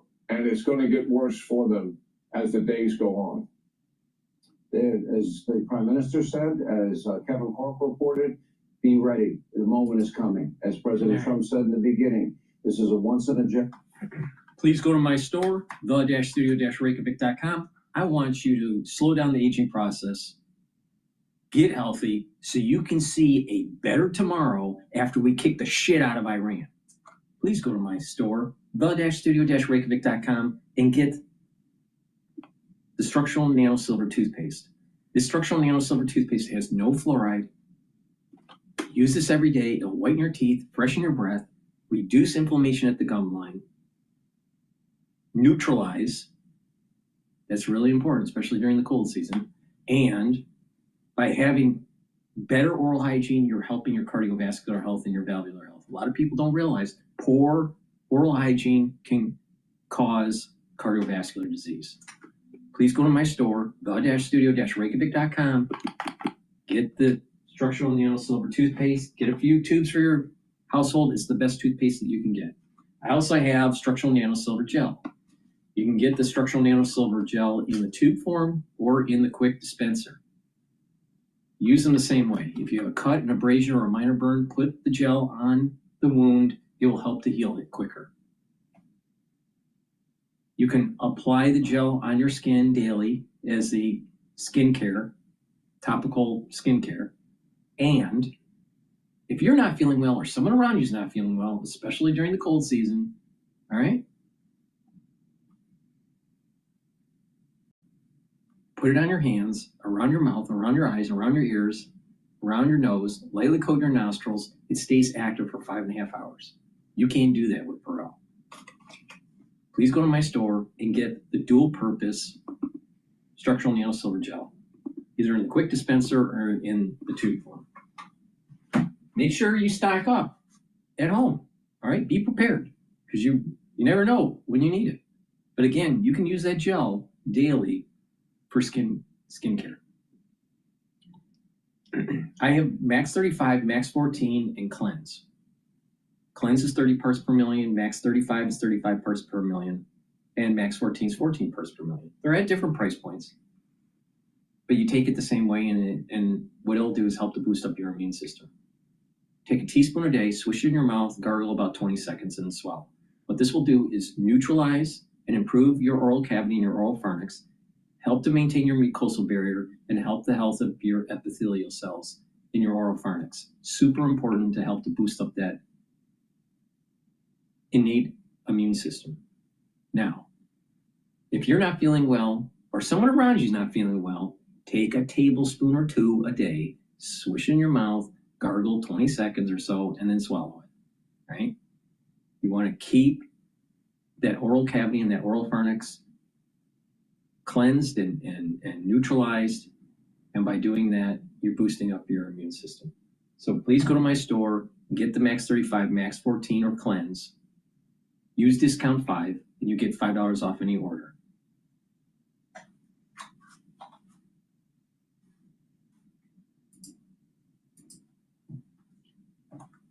That's the Trump plan, by the way. He says, if necessary, because the risk is so high, have the U.S. Navy escort commercial ships. Absolutely. So that plan has its own risk strategy that is embedded in it, because the moment you put American sailors on the line, right now, the Americans are operating from a safe distance. They're not in the Strait of Hormuz. Their ships are miles away from the Iranian coastline. But if they are accompanying them, as many military analysts, and I was talking to some people earlier on about, what could be the Iranian strategy. And if the Iranians decide that what they're doing on these oil facilities, they start doing in the seas where there is a multiple drone attack, which is followed by a missile, it could render these defenses absolutely paralyze them. And that is why I think you haven't seen any naval ship. They was very quickly denied by the U.S. Secretary of Energy yesterday, that when they said there was a ship that was accompanied, and they said, no, we didn't do it. Yeah, they had and to that retract is that statement. exactly, and that is the reason, because this essentially puts American soldiers in the line of fire, which the Trump administration so far has not been able to do. But again, the Iranians want to tell the Americans and the rest of the world they still have the capability to create disruptions. They're not going for domination. They're going to continue to disrupt naval ship supplies. They're going to disrupt air routes. We're going to go to CNN here.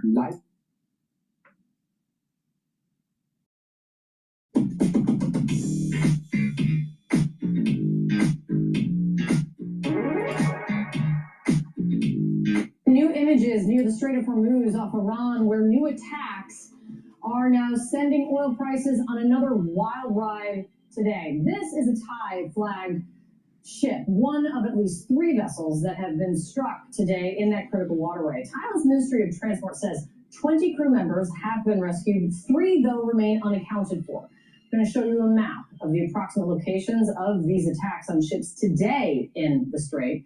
A reminder, some 20 million barrels of fuel a day move through this critical shipping route, and it is clearly effectively remains shut down because of this very real threat. Let's get right to Paula Hancock's live in Abu Dhabi for the latest on this. What are you hearing here?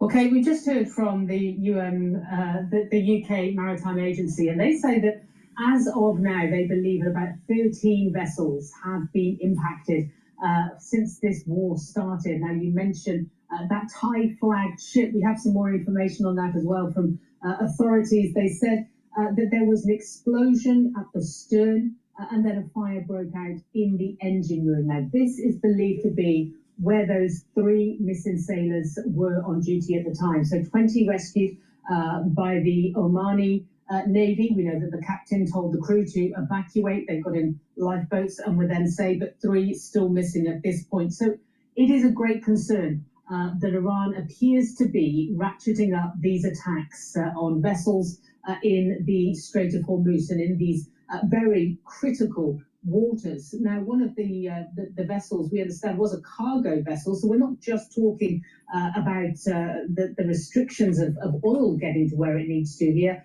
There's a lot more that there are concerns of. Now, a quick look at what else has been happening. Since Iran has said that it's going to have its most intense and heaviest operation, we do appear to be seeing a fairly consistent retaliation across the Gulf nations. Here in the UAE, we have been hearing a number of different waves of interceptions. Dubai Airport, there were 2 drones that hit nearby. We understand that 4 people have been injured there, authorities saying in the vicinity of Dubai Airport that fell. Flights have started to take off again now, though. We also know that in Bahrain, in Kuwait, in Saudi Arabia, they have also seen interceptions and alerts over the past 12, 24 hours. And Iran has also expanded, if you like, its target list. We are hearing from Iranian officials through state media that they say now offices and assets of major American tech companies with operations in the region would be considered a legitimate target. Now, clearly, there are many in this Gulf region. We also had an interesting quote I want to bring to you from the Qatari Foreign Ministry spokesperson saying that from day one they had warned that this could be the potential fallout of any military action in Iran. He said, quote, "This is the biggest I told you so in the history of I told you so's in the world." Clearly, there is frustration and anger among leaders in this region. Kate? Very clearly. Paul Hancock, thank you so much, Paul, for bringing us all of those new headlines. I really appreciate it. The geography is extremely well known and understood, and that's because of that the risks currently being faced are so severe. Take, for example, Maersk Shipping, which has got at least 10 ships that it says stranded in the northern part of the Strait of Hormuz, and many more on the outside that it can't get in or out because obviously the waterway is so difficult. In addition, they are refusing to send now ships up through into the Red Sea because of the possibilities of the Houthis and the risks around Yemen. As a result, something like Maersk is saying the current situation is absolutely uncharted. And the whole reason why, listen to DrPaulCottrell's give you some truth here, all right? The whole reason why we're having this problem around the straits and around, the peninsulas in the Middle East is because we allowed for Islamic terror to take hold. And we had many presidents, including President 45, Trump 1.0, not willing to kick ass. Well, if we had presidents that weren't so chicken shit, including Reagan, we wouldn't have this problem.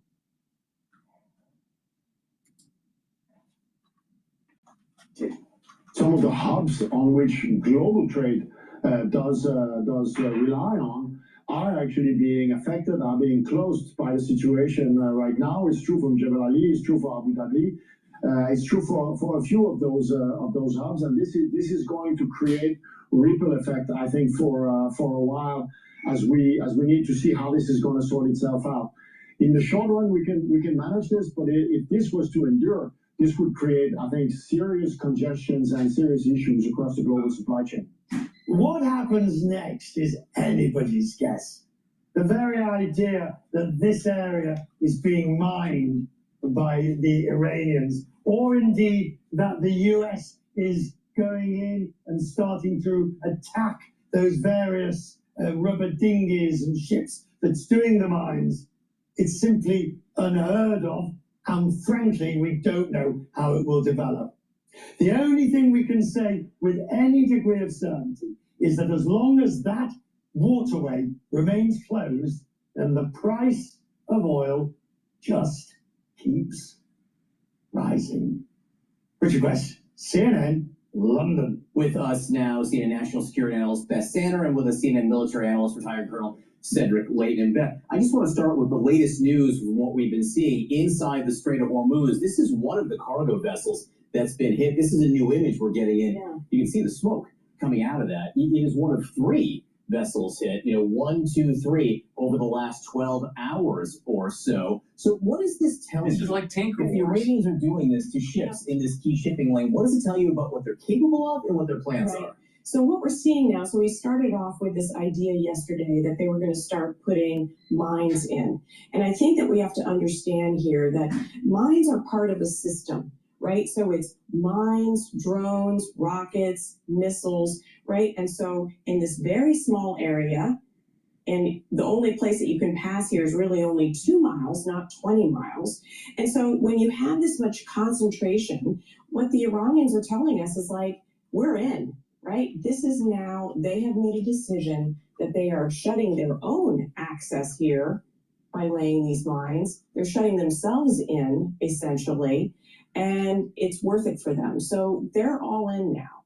One of the things they've been saying in the papers this morning is the Iranians are showing they have a vote in all of this. And just to give you one more sense of what this is, and shutting down the waterway, you can see ships here on one end of the strait, ships here on one end of the strait. But by and large, this area here, this most narrow area, 20 miles wide, but the shipping lane itself really just 2 miles, that all but empty. Cedric, I want to go to you with one other development overnight. This is inside Iraq, right? Inside Iraq, a key U.S. diplomatic support center was struck overnight. I'll put the, well, it was right here. You can see it right here. What, again, does that tell you about what the Iranians have in mind and what they're still capable of? Yeah, so John, good morning.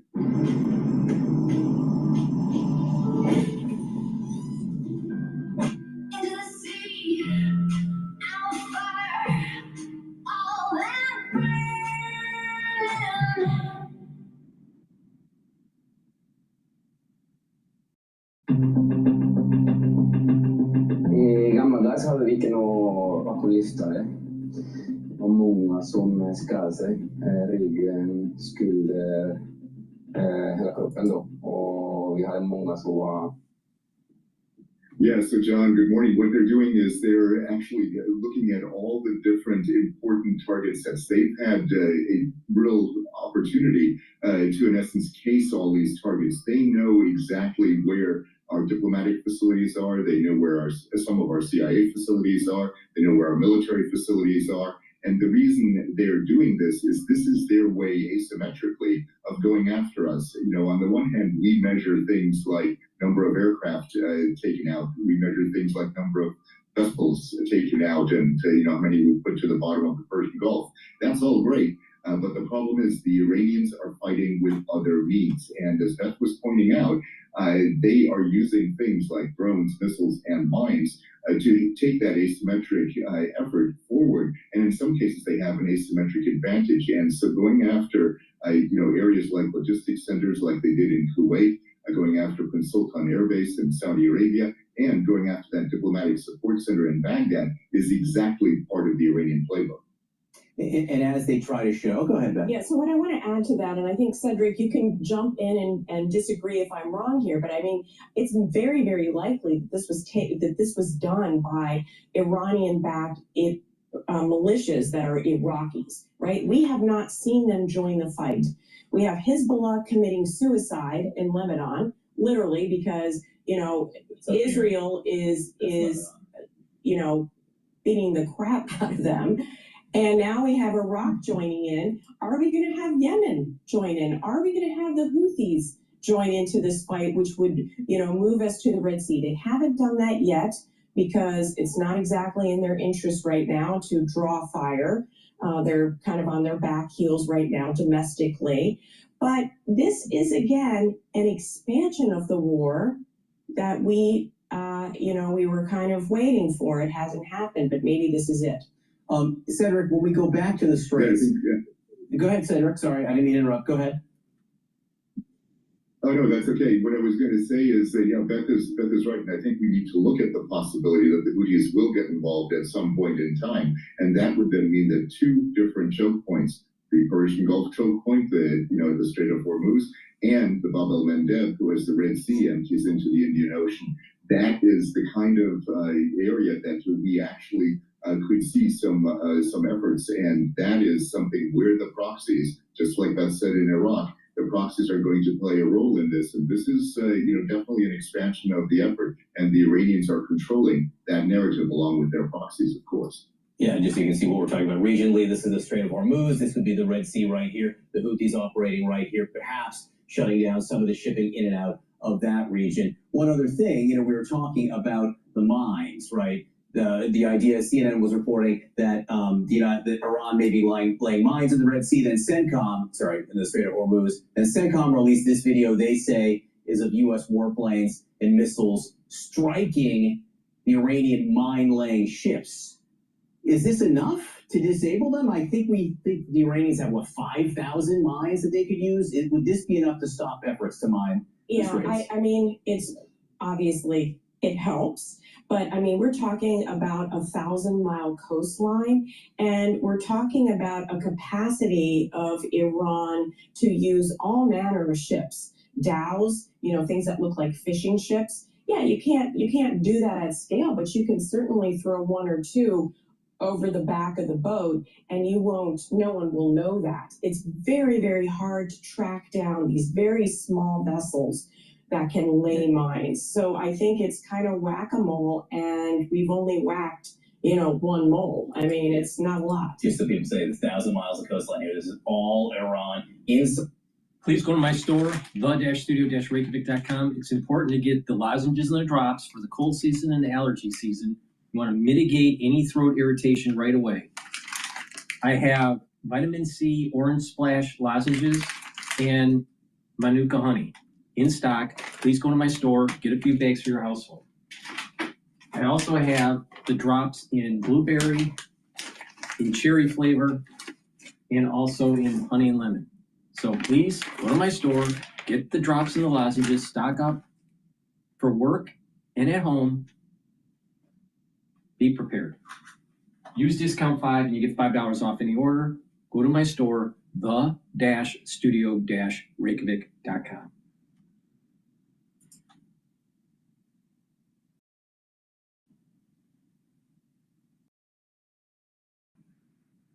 All right, let's see here. I want to see.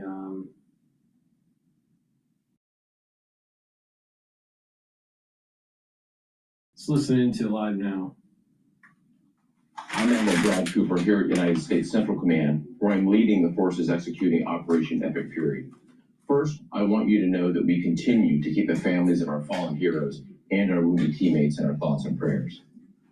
I'd also like to acknowledge and thank the families of the 50,000 American servicemen and women deployed in and around the Middle East. I am grateful for your selfless sacrifice, and I know that Americans across the country hold you in their hearts.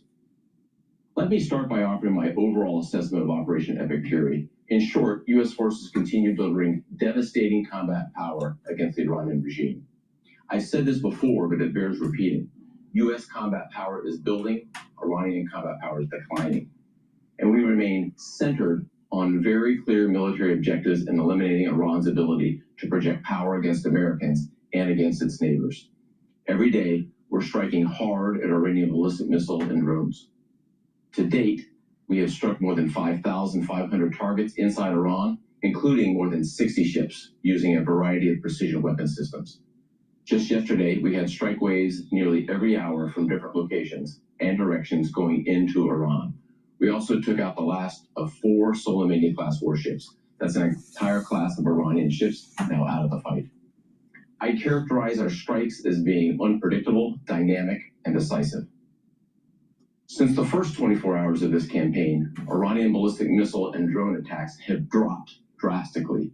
But it's worth pointing out that Iranian forces continue to deliberately target innocent civilians in Gulf countries while hiding behind their own people as they launch attacks from highly populated cities in Iran. Of course, Forces executing Operation Epic Fury aren't just defending against Iranian threats. We are methodically dismantling them by hitting Iranian missiles and drones, as we also strike their defense industrial base. Just last night, our bomber force hit a large ballistic missile manufacturing facility, as an example. So it's not just about what's shooting at us today, it's also about eliminating the threat in the future.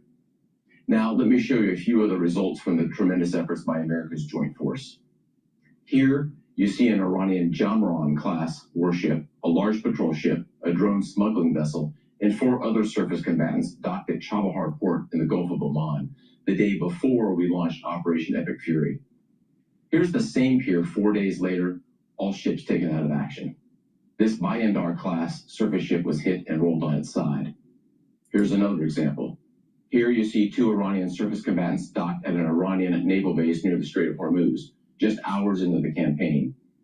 And here's what they look like 3 days later, engulfed in flames after we struck them with a precision weapon. For years, the Iranian regime has threatened commercial shipping and U.S. forces in international waters. Our mission is to end their ability to project power and harass shipping in the Strait of Hormuz.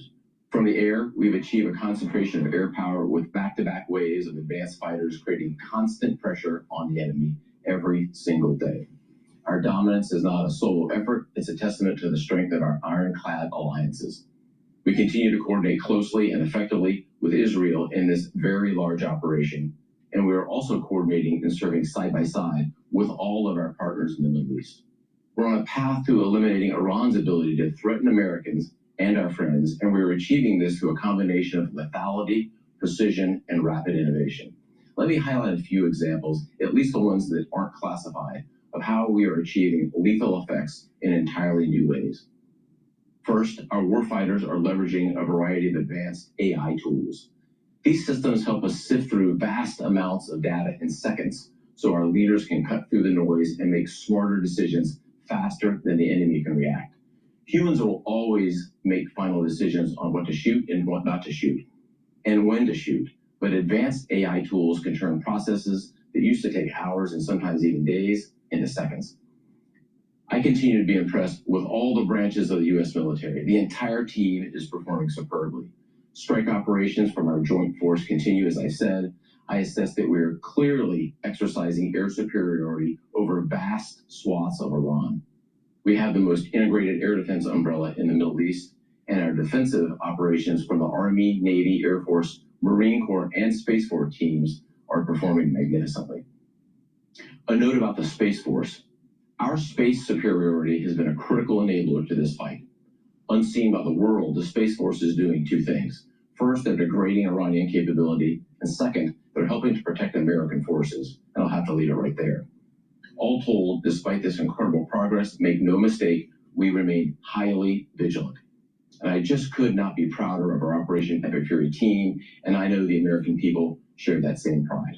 To all our warriors out there, please keep up the great work, and Godspeed. Thanks so much.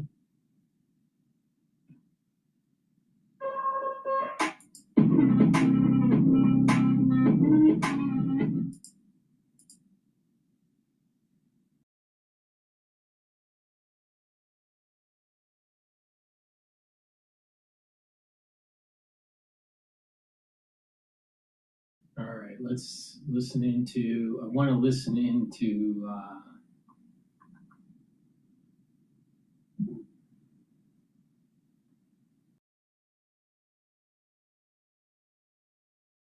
let's see here, let's see live, let's see France 24, what they have to say.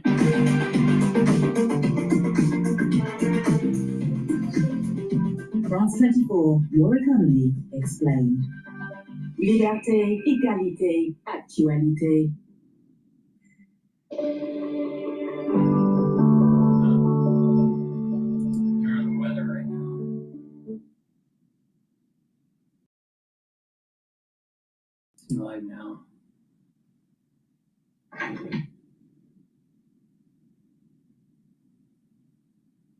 Oh. Looks like we caught the tail end into the afternoon A lot of discussion there about the shutdown as well as the latest on the conflict with Iran. What I want to do, we missed Senator John Thune speaking a little bit earlier. That was maybe 30 minutes ago. Natural gas is trading at 3.15, so it's been going up. And oil is now past the 87 handle for the, or it's at 87.10 right now. So energy is up. Gush is trading at 35.38.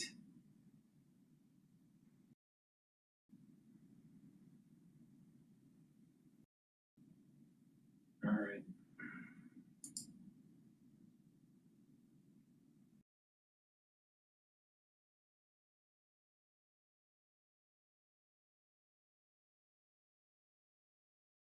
Let's listen into this live now.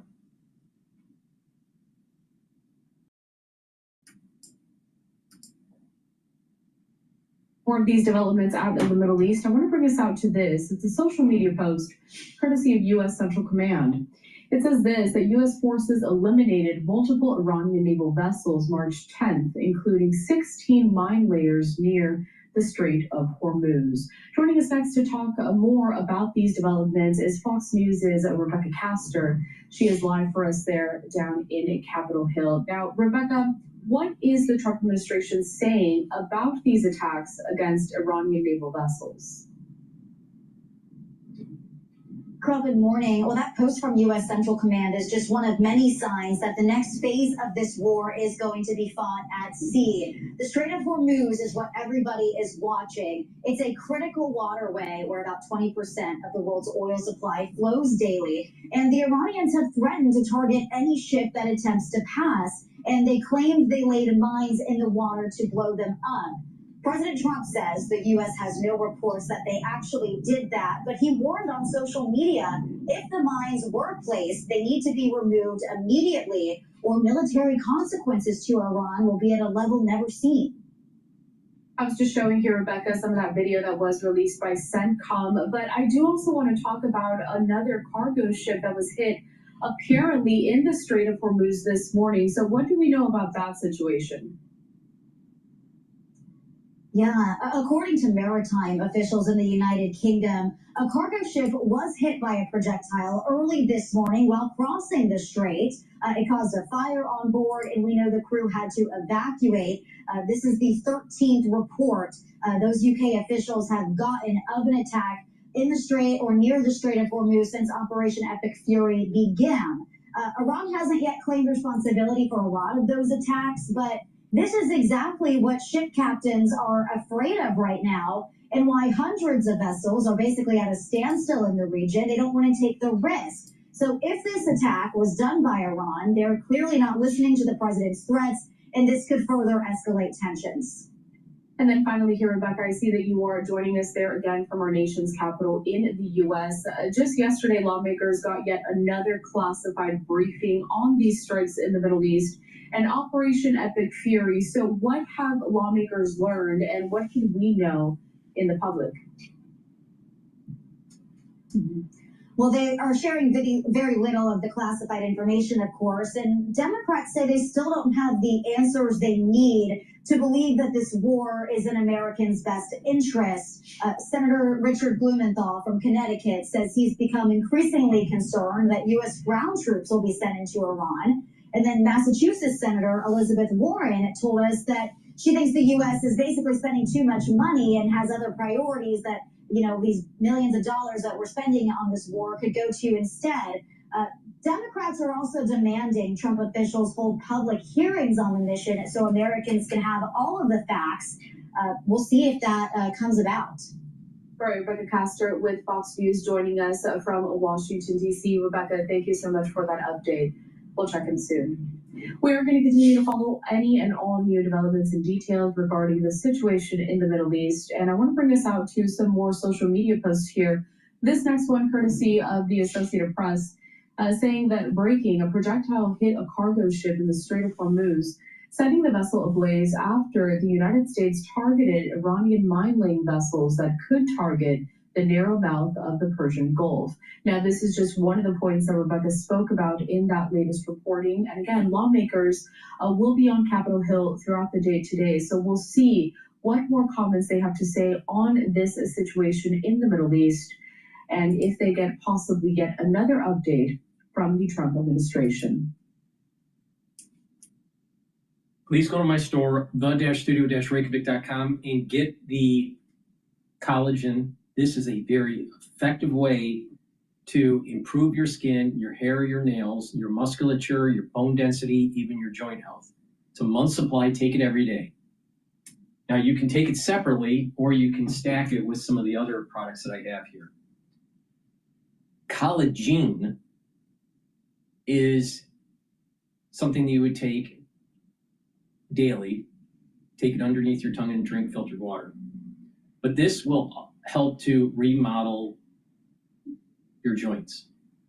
Very effective with just aging joints or joints where you have damaged during a sport or injured the joint during a sport. But taking collagen will help to remodel the joint by recruiting and using type 2 collagen and ACAN. ACAN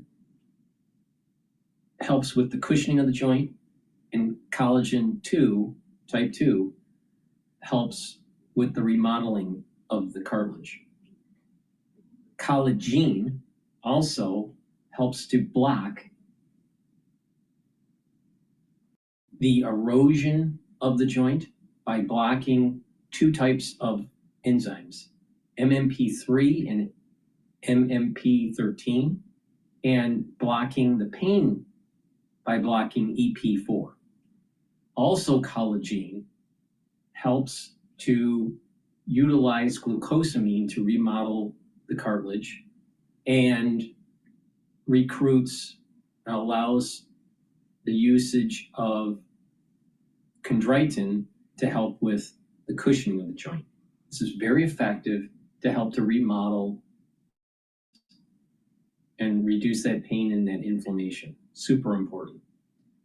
Now, what I recommend is that you take the collagen and you slowly work the joint through some stretches. Not if you have an injury or you have arthritis in that joint, you want to do some stretches related to that joint, and you want to do a little bit of resistance training, light resistance training. Take the collagen and then slowly rebuild that joint, all right, and improve the musculature and stretching out those tendons and ligaments, all right? So let's say you have an elbow, problem, all right? You have some sort of arthritis in your elbow. What you want to do is that if you have some sort of movement where you start feeling wherever the movement is, either flexing or extension, but wherever that pain starts, right, you want to go a little bit more. So let's say if you flex and it's painful doing flexing, right? So let's say that you have no pain this way, and then the pain starts up to this point. You want to go a little bit more and count to 10 seconds or 20 seconds, and then release. All right, and what you're slowly doing is you're slowly working that joint, and then eventually get to the point where you can lift some weight up to that painful level, and then release. Right, so you want to do stretches, and you want to work that joint slowly, and eventually you'll get to the point where you'll be able to fully flex or fully extend, depending on the problem and what joint you're dealing with. But the point here is that you want to do some exercises, right? And you want to take the collagen, and this will help to remodel. Now you can stack it with the collagen for added benefits, all right? But this is really powerful, and by taking the collagen, you'll have the amino acid profile and the ingredients to help with remodeling the joint. Now, for pain relief, you can also take super strong relief. Now, this is dual purpose. If you have a sore muscles from a workout, or you pulled a muscle, if you have a headache, or if you have joint pain, apply it on your skin where that pain is. That pain will be reduced or eliminated within 30 to 60 seconds. All right? It's temporary relief, but this gives you the relief that you need to reduce that pain. Now, again, if it's joint related, either because of osteoarthritis or some sort of sports injury, you want to remodel that joint, and you need to do some stretches slowly. You build up the strength of that joint, and you're stretching it out slowly over time, and it'll get better. And you want to take the collagen every day to help to remodel and reduce the erosion, right? And taking the collagen will help to also give you the amino acids that you need to help rebuild that joint. So please go to my store, get the collagen, and the super strong relief. You can take them separately, but if you have joint pain, taking all three together is actually going to help you. With that, let's continue. Please go to my store, the-studio-reykjavik.com. All right, let's listen into MS Now about Russia very clearly is helping Iran. Josh Einiger in Dubai, also with us, a pair of seasoned diplomats. MS Now International Affairs Analyst, former U.S. Ambassador to Russia, Michael McFaul, and former U.S. Ambassador to the UAE and former Assistant Secretary of State Barbara Leaf. Josh, a string of new attacks impacting the Strait of Hormuz and the global oil squeeze. What's the latest? Well, the latest on at 6 p.m. now on this evening in this sprawling city, and it's once again on edge. People, not where I am here, but people have been reporting hearing intercepts in the skies over parts of Dubai as this, air campaign continues to ramp up. Iran, however, has been seeming to be much more intentional about targeting specific infrastructure, critical infrastructure, especially around the Strait of Hormuz. You mentioned the lining of the strait with mines. They, right now, in the last couple of hours, have targeted not one, not two, but three individual cargo ships on one side or the other of the Strait of Hormuz. One of them was on fire. The crew had to abandon ship. Now, there are backup plans to using the strait, which controls or is the conduit for 20% of the world's crude oil. There is a pipeline here across the United Arab Emirates that was designed specifically to be able to bypass the strait. And it connects the region's largest oil refinery, which is west of Abu Dhabi, with a huge oil farm in the city of Fujairah, which is on the Gulf of Oman. It allows ships to come and pick up oil from that location and bypass the Strait of Hormuz. In the last 3 days, there have been attacks by Iran on both ends of that pipeline. The oil refinery was attacked yesterday. It has been taken offline by the government. And the oil farm at the end of the line on the Gulf of Oman had been attacked a couple of days before. It's not clear the extent of the damage, although, as I said, that oil refinery, which produces almost 1 million barrels of crude every day, has been taken offline. There is a second pipeline that crosses Saudi Arabia that has also been waiting for actually decades, in that case, to be needed in the event of a situation like this in the Strait of Hormuz. That takes the oil to the Red Sea, where obviously we've seen in the last couple of years with Iran-backed Houthi rebels, all kinds of issues on that waterway. So not a lot of great options for the oil industry as it watches the supply of oil globally become quite concerning and the prices skyrocket. Josh, is there any more insight into this floated U.S. plan to escort ships through the strait? So there's been On the PGA Tour, I trust only one caddy. On my lawn, I trust only one pro. It's me, right? Yeah. Trust the pros trust. True. So there's been a lot of talk about that, Anna, but obviously that has not been happening. I've spoken the last couple of days with a variety of shipping executives and experts in this region who say that it really isn't all that practical. In one reason, a U.S. frigate might not necessarily be able to protect a tanker against a swarm of drones any more than anybody else would. Then you've got insurance issues. Insurance companies would not necessarily be willing to insure voyages across the strait until they know it's safe, especially if there are mines in the strait. Then you got the crews. These are human beings who work for a living who would have to put themselves in grave danger and might not be willing to do that. So really, it seems unlikely that there's going to be any movement through the strait, even if the U.S. military were willing to escort some of these ships. Josh Einiger, thank you for that reporting. Now, Ambassador Leaf, Iran has lashed out at its neighbors, is now apparently trying to lay mines in the Strait of Hormuz. The New York Times reports that the Trump administration has been caught off guard by the scale of the retaliation, reporting some military advisors did warn before the war that Iran could launch an aggressive campaign in response and would view the U.S.-Israeli attack as a threat to its existence. But other advisors remain confident that killing Iran's senior leadership would lead to more pragmatic leaders taking over who might bring an end to the war. What's your view? Was Tehran's response predictable, or did the White House underestimate what they'd be facing? I think unfortunately, tragically, it's a mix of both. Look, everything that Iran has done to date has been predictable. They've talked about it for years, but especially on the back end of the June 12-day war, they began to prepare for exactly this sort of round two of the conflict that they saw, very unfinished with Israel and indeed with the U.S. So taking hostage, in a sense, the Gulf and through it, the international economy was entirely predictable, and it's very difficult to defend against. Ambassador McFaul, President Trump spoke to Vladimir Putin on Monday after reporting by MS Now and others that Russia's providing intel to help Iran in this battle. Trump envoy Steve Witkoff was on that call, and here's what he said after.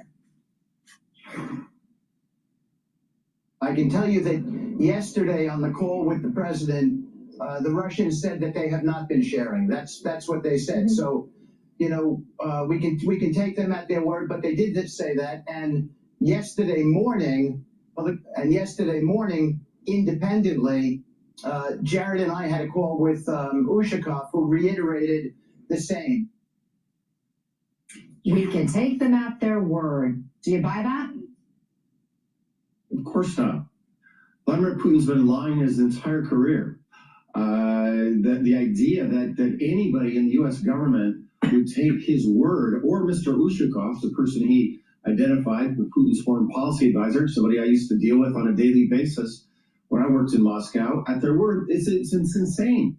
Doesn't he have intelligence? I assume Mr. Witkoff has the same briefings that the rest of the U.S. government has that leak the intelligence about the Russian support for Iran, and that he didn't comment on that. But third, why is he on TV talking about this? What U.S. interest is advanced by the clip that you just played? What I see is a government that doesn't know what it's doing, has not figured out what the purpose of this war is, changes it every day, and is playing defense now on something where Russia very clearly is helping our enemy in this war, yet they're afraid to tell the truth about that because they seem quite confused about the entire purpose of this military operation, this war.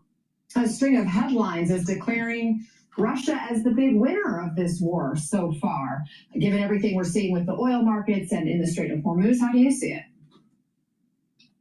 So I think it's mixed. On the one hand, we see yet again, like in Syria, like in Venezuela, that Russia does not come to the aid of its allies and partners like Iran. So that, in a sense, I think is good news for us. Number two, whatever the political decision was to go to war, the execution of the plan by our armed forces has been extraordinary. That's a signal both to Moscow and Beijing about our capabilities. But in the short term, yes, oil prices have skyrocketed. That means Putin has more money to fight his war in Ukraine. And Russian oil doesn't go through the Strait of Hormuz that you've been talking about. They have other ways to do it. Therefore, in the short term, they benefited.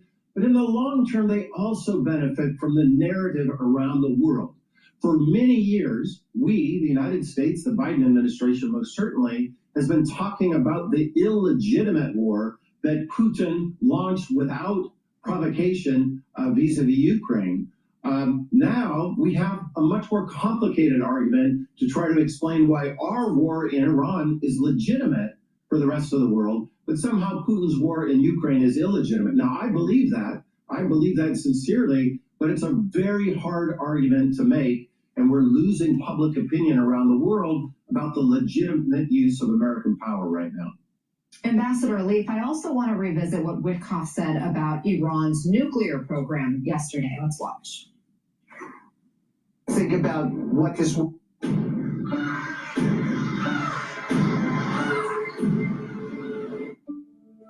Something's different.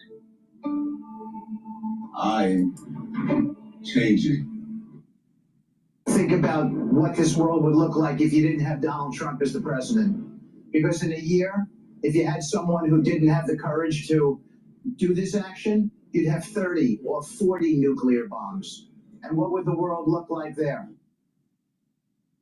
Is that claim grounded in reality? And what do you make They of had Witkoff's 60% uranium enrichment. Of course they could have. I mean, I have to go back to something really critical that Ambassador Paul has laid out, which is the administration failing consistently to answer 4 questions: the why, the what, the how, the when, to the American people, but also to the partners who are on the front line receiving all these missiles and drone attacks, as well as partners in Asia, Europe, and finally the enemy is listening to all of this. So, you know, why now? They had 60% enrichment of uranium. You do not need that for civilian use. That's only for building up a stockpile for potential breakout. That's the only reason you'd have that. There's no other reason to have that much at that level of enrichment.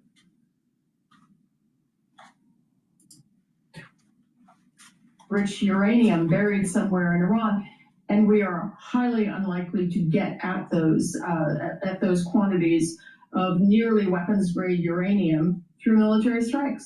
So I really, what's missing here at the front end was a sustained and serious diplomatic negotiating effort. And I have to say, I don't think the administration was serious at all on that front.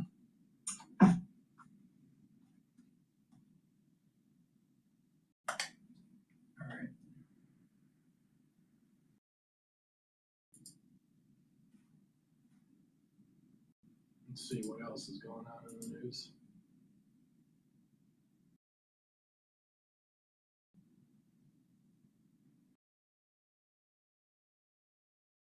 All right, this is DW. Are the United States and Israel about to send ground troops into Iran? After days of intense airstrikes, there's growing talk about what happens next. Could it be boots on the ground? It's a question President Trump answered like this. I don't even want to talk about it now, man. I don't think it's an appropriate question. You know, I'm not going to answer it. Could there be? Possibly, for very good reason. I mean, have to be very good reason. And I would say if we ever did that, they would be so decimated that they wouldn't be able to fight at the ground level. So what options are being considered and how likely are they? We should look at the characteristics of the country. Iran is a very vast and large country. So because of this, if they want to go after regime change, or if the US and Israel decide to eliminate and eradicate the Islamic Republic as a political system, this means that if we exclude the role of the people coming to the streets, they have to bring something between 800,000 to 1,200,000 soldiers to Iran in order to make sure they can eradicate the Islamic Republic. That's a number that I don't think is coming anytime soon, or that's something that I believe is not possible. What is possible instead is a limited operation on ground by special forces. That's Shahin Madaris. He's a Middle East analyst. born in Tehran and director of the Iran team at the International Team for the Study of Security. He believes there are two potential scenarios for the involvement of special forces on the ground. One of them is to retrieve over 400 kilograms of 60% purified uranium that the Islamic Republic still possess. And the other one is the probable elimination of the new supreme leader, the son of the past supreme leader, Mujtaba Khamenei. In both cases, we might be witnessing an airborne operation to pave the way for the special forces to enter. Madaris warns that elements of Iran's military are likely to take cover among civilian infrastructure, and any US or Israeli airstrikes on those sites could come at a high cost to civilians. Well, what they can do is actually quite sophisticated, because from the intelligence and the intel we have been receiving, it is now clear that some of the politicians and some of the responsibles of the Islamic Republic are now hiding out inside the hospitals in different cities. This is something that cannot be dealt with drones and bombs or missiles, because the number of civilian casualties will be quite high. These are the instances and the cases that usage of the special forces can be justified. But even if it's just a limited force of elite troops on the ground, whether American, Israeli, or both, the stakes are still extremely high. Sending in the special forces will have the same threats that they have been facing during each and every operation for which they have been prepared for. But in the Iranian case, it could be a little more complicated, because the Islamic Republic has a long experience in bringing the war into the cities and into urban warfare. If you look at the precedent of the Islamic Republic, in particularly the last 2 decades, is that they have been trying to take hostages, even from citizens with dual citizenship, in order to put their governments under pressure, particularly the European government and the United States government. And well, it's quite imaginable that they would do such a thing with the special forces in case they are captured. And in case they are captured, the sad thing is that the Islamic Republic is not going to treat them based on the Geneva Convention regarding the POWs. The danger isn't just for the US and Israel. Iran's military would be stepping into a confrontation for which it is potentially not prepared. As Shahin Madaris puts it, they're nowhere near the level of their opponents.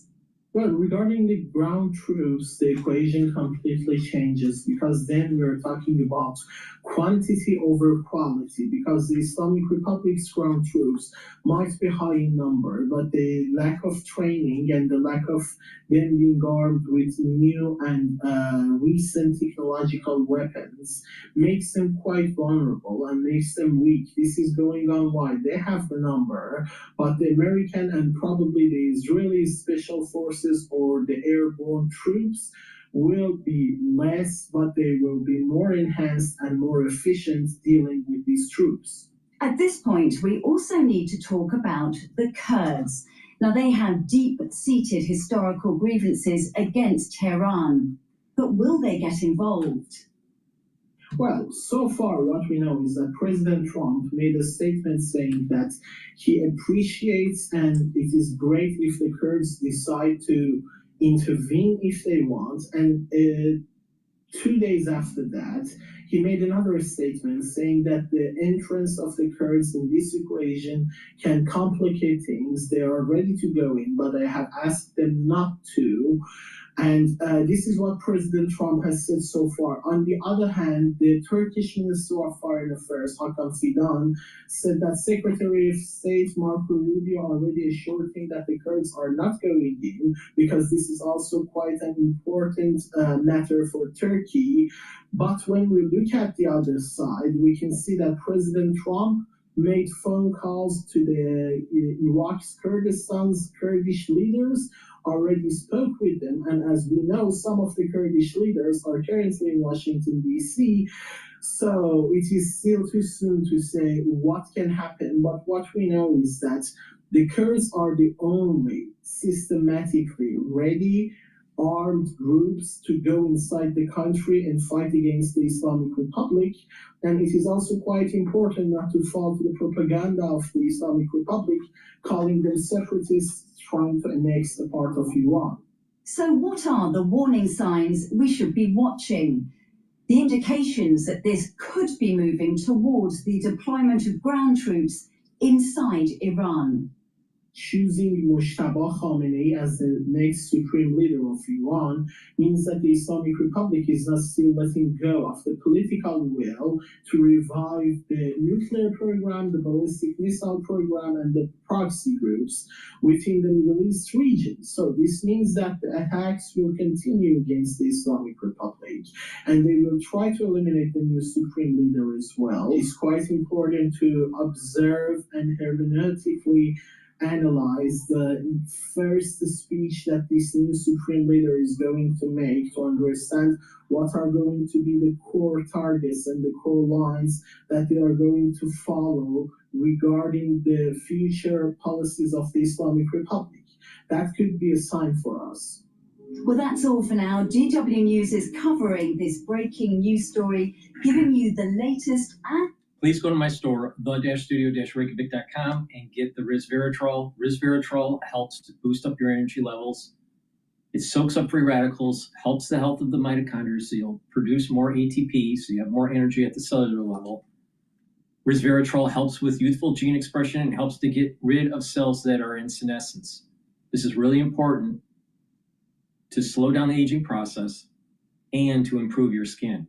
Resveratrol helps the basal layer of your skin, so the new skin cells that are produced are healthier. This stacks really well with C60. Also, get zeolite. Zeolite will help to detoxify your body. It helps to detoxify heavy metals, toxins, and chemicals. When you detoxify your body regularly, you're helping your immune system and your endocrine system, but you're also helping with brain function. Now, zeolite, you just take 3 small drops underneath your tongue, drink the filtered water, do that every day, and you're detoxifying your body. Please go to my store, the-studio-reykjavik.com, and get the zeolite. Probiotics, super important. You can get 2 types of probiotics from my store, the-studio-reykjavik.com. The one that I have in my hand is the veggie cap version. I also have a powdered version on my store. If you prefer to take the powdered version, please go to my store and get the probiotics. Now, good gut biome will help many different organ systems. It helps with brain because it'll allow you to get rid of that brain fog. Also, it'll help to improve your sleep. A lot of people don't realize that better sleep also can happen when you have a better gut biome. Your metabolism will be better. You'll be able to absorb your nutrients better, and your immune system at the gut level will improve. So please make sure you take a probiotic. Go to my store, get the veggie cap version or the powdered version. Digestive enzyme complex helps to reduce the load on your pancreas. This will help to break up carbohydrates, proteins, and lipids, so you're processing your food properly and absorbing your nutrients. This has bromelain in it, so it's fibrinolytic, and it has the proteolytic enzymes to break up glycoproteins. That's super important, especially when we went through the crisis of 2020. So take my advice, reduce the load on your pancreas, break up those carbohydrates, proteins, and lipids by taking the digestive enzyme complex. This is super important to take every day if you're 40 years of age or older. If you're an athlete, younger or older, you'll also benefit by taking digestive enzyme complex to help to break up your pre or post-workout fuel source. And lastly, vitamin D3. Vitamin D3 helps to absorb calcium, and it will help when you do resistance training to build bone density. Vitamin D3 is a gene expression cofactor to help cells work properly. Vitamin D3 also helps cardiovascular health. So please go to my store and get the vitamin D3. Vitamin D3, if a cell is infected, it will help for that cell to go into apoptosis. So that's also important, especially during the cold season. All right, with that, let's listen to Al Jazeera. On day 12 of the war, while the American and Israeli strikes continue, people have gathered here at Envelope Square to take part in the funeral of some of the military commanders of the country. Among them are four of the country's highest-ranking figures. Abdurrahim Saeed, the chief of the staff of Iran's armed forces, Mohammad Cottrell, the IRGC commander-in-chief, Ali Shamkhani, the Secretary of Defense Council and a long-time figure in Iran's national security establishment, and Aziz Nasirzadeh, the country's defense minister. They were killed on the first day of the strikes, which targeted the office of Iran's supreme leader, Ayatollah Ali Khamenei, who was himself killed in that attack. But the blow does not stop with these high-profile losses. The strike have also targeted military command centers, barracks, I would definitely naval vessels, and other parts of Iran's defense infrastructure. In response, and despite these setbacks, Iran's armed forces have delivered a strong message of defiance and deterrence, launching retaliatory attacks on Israeli territories and on U.S. bases across the region. We will take revenge for the blood of these martyrs. We can't sit quietly and watch what they want to do to us. Whatever they do, we'll respond even more strongly. The path the region's on must change. Conditions must be such that the shadow of war is no longer over us, so that we can live our lives. The region should move forward in the way we believe it should, and we'll stand firmly on that path. We'll stand firm. Death to America, death to Israel. We're not afraid. We don't fear. As long as we're alive, we stand behind the revolution. These are our dear ones and the best among us. I hope we'll be able to continue their path, and God willing it won't happen again, and that we will teach the enemy a lesson so that such martyrdom will not be repeated. The public mood here is marked by a strong sense of resistance. For many people here, as the war goes on, the funeral is not just about the moment of mourning, but also a political statement. Al Jazeera. Joining us from the Iranian capital is Fuad Izzadi. Fuad, you're a professor at the University of Tehran's Faculty of World Studies. Iran is signaling that no tanker is going to go through the Strait of Hormuz, not 1 liter of oil, without their say-so. And they are expanding their list of targets to financial and banking institutions in the Gulf. What do you make of Iran's strategy 12 days into the war? You're correct. After the bombing of the oil depots in Iran a few days ago, the country, I think, has decided to go beyond pure military targets. This is okay. So people have been paying attention to me throughout this broadcast. Gush is now at 35.43, 35.45. That is longing in the exploration energy companies. UCO is an ETF leverage for crude oil. That's trading at 35.15. That's up. And oil futures now are trading at $88.44.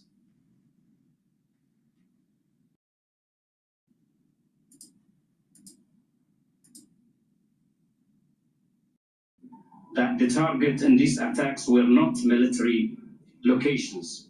They were residential buildings and areas, food distribution facilities, airports, ports, energy installation, and critical civilian infrastructure. Moreover, we emphasize on the repercussion of disturbing trade and maritime routes on regional and international economy affecting everyone. Yesterday, Bahrain, on behalf of the Gulf Cooperation countries and Jordan, has presented a draft resolution to the Security Council, which was put in blue yesterday around 2 p.m. The Council will take action today on the draft, today 3 p.m. The draft resolution has three main components. First, condemnation in the strongest terms of the Iran heinous attacks, which constitute a breach of international law and a serious threat to international peace and security, with the pressure on Iran to halt attacks on innocent civilians and urban targets. Second, demanding the cessation of hostilities by the Iran and the cessation of provocation by Iran, including the use of proxies. Third, deploring Iran's deliberate targeting of innocent civilians and civilians' objects, including critical infrastructure, such airports, energy installations, commercial venues, as well attacks and threats to the Strait of Hormuz and the entire global maritime layout. This demand echo the outcome of the GCC ministerial meeting, the most recent extraordinary ministerial meeting at the League of Arab States, and the communique of the GCC EU extraordinary ministerial meeting. We hope that the Security Council speak today in one voice in support of our inherent right to defend ourselves in the face of the unprovoked aggression as enshrined in the UN Charter. We've been listening to the Bahraini ambassador to the United Nations. This is related to an event that we're following today, will happen over the next few hours, and that is that Gulf countries have introduced a draft resolution at the United Nations Security Council, meaning the council members are going to vote on this resolution. And we just got information on what's in the resolution. It condemns Iran's attacks on neighbors. It demands that Iran ceases hostilities, and it deplores Iran's deliberate targeting of civilian infrastructure, such as airports, the Strait of Hormuz, and other civilian targets. Back to Fuad Azadi. Fuad, thank you for your patience. This is a very simple question. Does Iran care that its neighbors are introducing a resolution at the UN? I think Iran cares. Iran wants to have good relations with these neighbors. Iran is following UN Charter, Article 51. If a country is attacked, it's called the right for self-defense. Iran is defending itself. U.S. is attacking Iran. Iran has the right to target legitimate U.S.-linked targets. And it's unfortunate that the government of Bahrain has given a huge base to the Americans. They have used these bases to attack Iran, unfortunately. And Iran has no other choice to do that. These governments shoot down some of Iranian missiles, and the debris falls in places that Iran did not intend. So Iran is not targeting the Bahraini government or the Bahraini people. They want to have good relations. These are the governments that have access to petrodollars. They have spent billions of dollars in missiles. Iran is already fighting two regimes. With Canva AI, you'll never design alone again. Just tag it Canva for instant design feedback and suggestions, all from within. The Islamic Republic of Iran has launched at the territory of the state of Qatar a total of 151 ballistic missiles, of which 140 were intercepted. A total of 9 cruise missiles, of which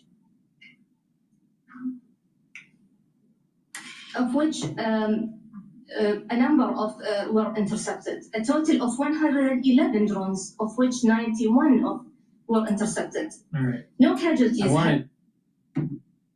I want to switch over to another clip here. What's going on? See, listen to BBC.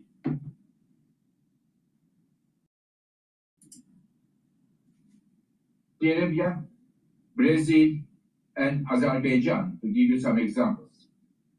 And also with ministers from major energy importers and trading hubs, such as India and Singapore.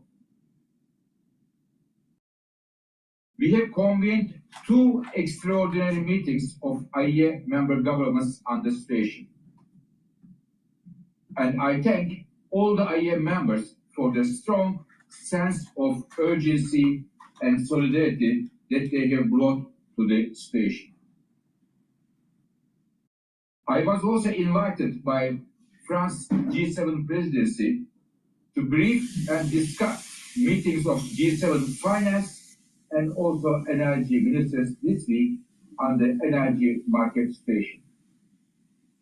I would like to thank President Emmanuel Macron of France in this regard. Dear colleagues, as a result of the discussions among IEA members, I can now announce that IEA countries have unanimously decided to launch the largest ever release of emergency oil stocks in our agency's history. IEA countries will be making 400 million barrels of oil available. I repeat, 400 million barrels of oil available to the market to offset the supply lost through the effective closure of the Strait. This is a major action aiming to alleviate the immediate impacts of the disruption in markets. But, to be clear, the most important thing for a return to stable flows of oil and gas is the resumption of transit through the Strait of Hormuz. Dear colleagues, in this context, IEA will continue to actively monitor the situation in markets and to make further recommendations to our member countries if needed. As I mentioned in the beginning of my remarks, the IEA was founded over 50 years ago with the core mission of upholding energy security. This is what we are doing today for oil markets and what we have been and will continue to do across the entire energy sector. Thank you.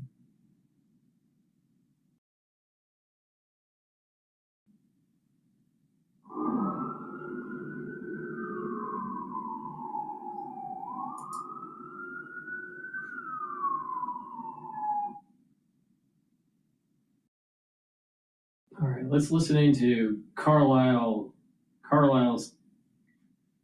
take on oil and gas hoarding.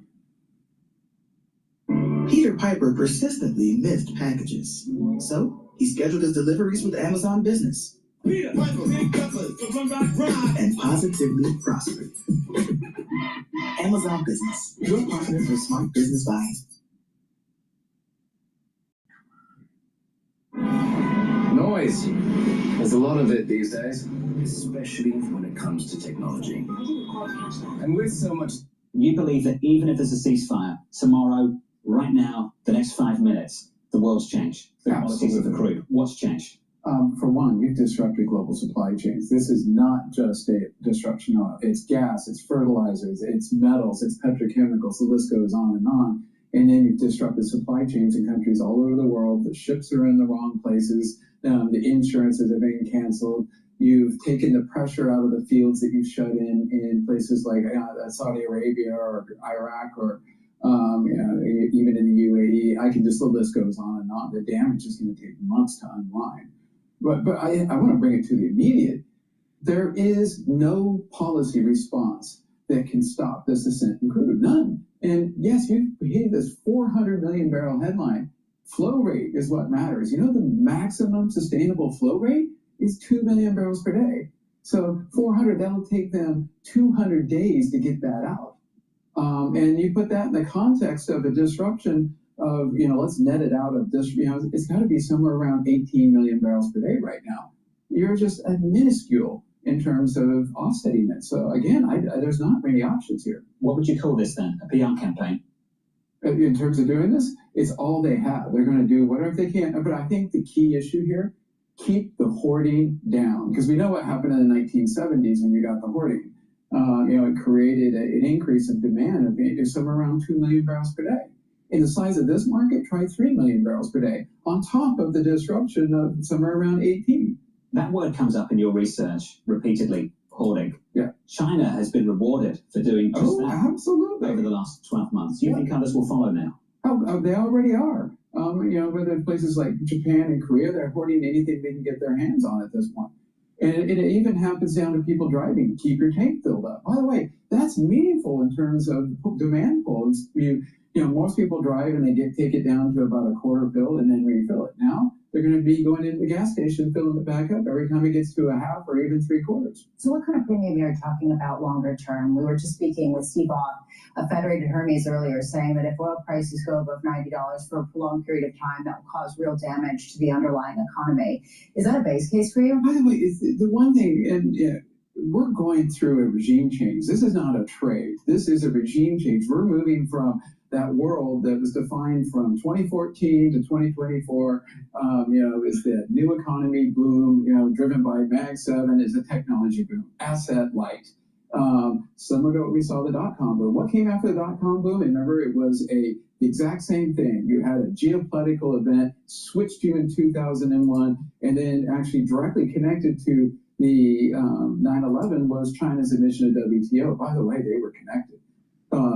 George Bush Jr. needed to use force in the Middle East. He needed a vote in the UN Security Council. He traded admission of China into the WTO to get that vote. Boom, you're off to the races. You were in an asset-heavy boom that lasted for over a decade of 2014. Then we went into the current light asset one. And look, we're again in one of these huge geopolitical events. And I think the big thing to watch is when Xi and President Trump meet at the end of this month, and that's going to be where the negotiation happens. You could argue that 2020 was the real jumpstart to the reindustrialization of the world, because people realized, oh, wait a second, the physical world actually takes time, unlike sending things digitally. I just wonder how much still needs to be priced in to the physical world. And we've just been shown the risk in the oil markets, but more broadly, how much are we underpricing some of what I don't think we know what can happen here. And what's going to happen, we're going to reprice everything.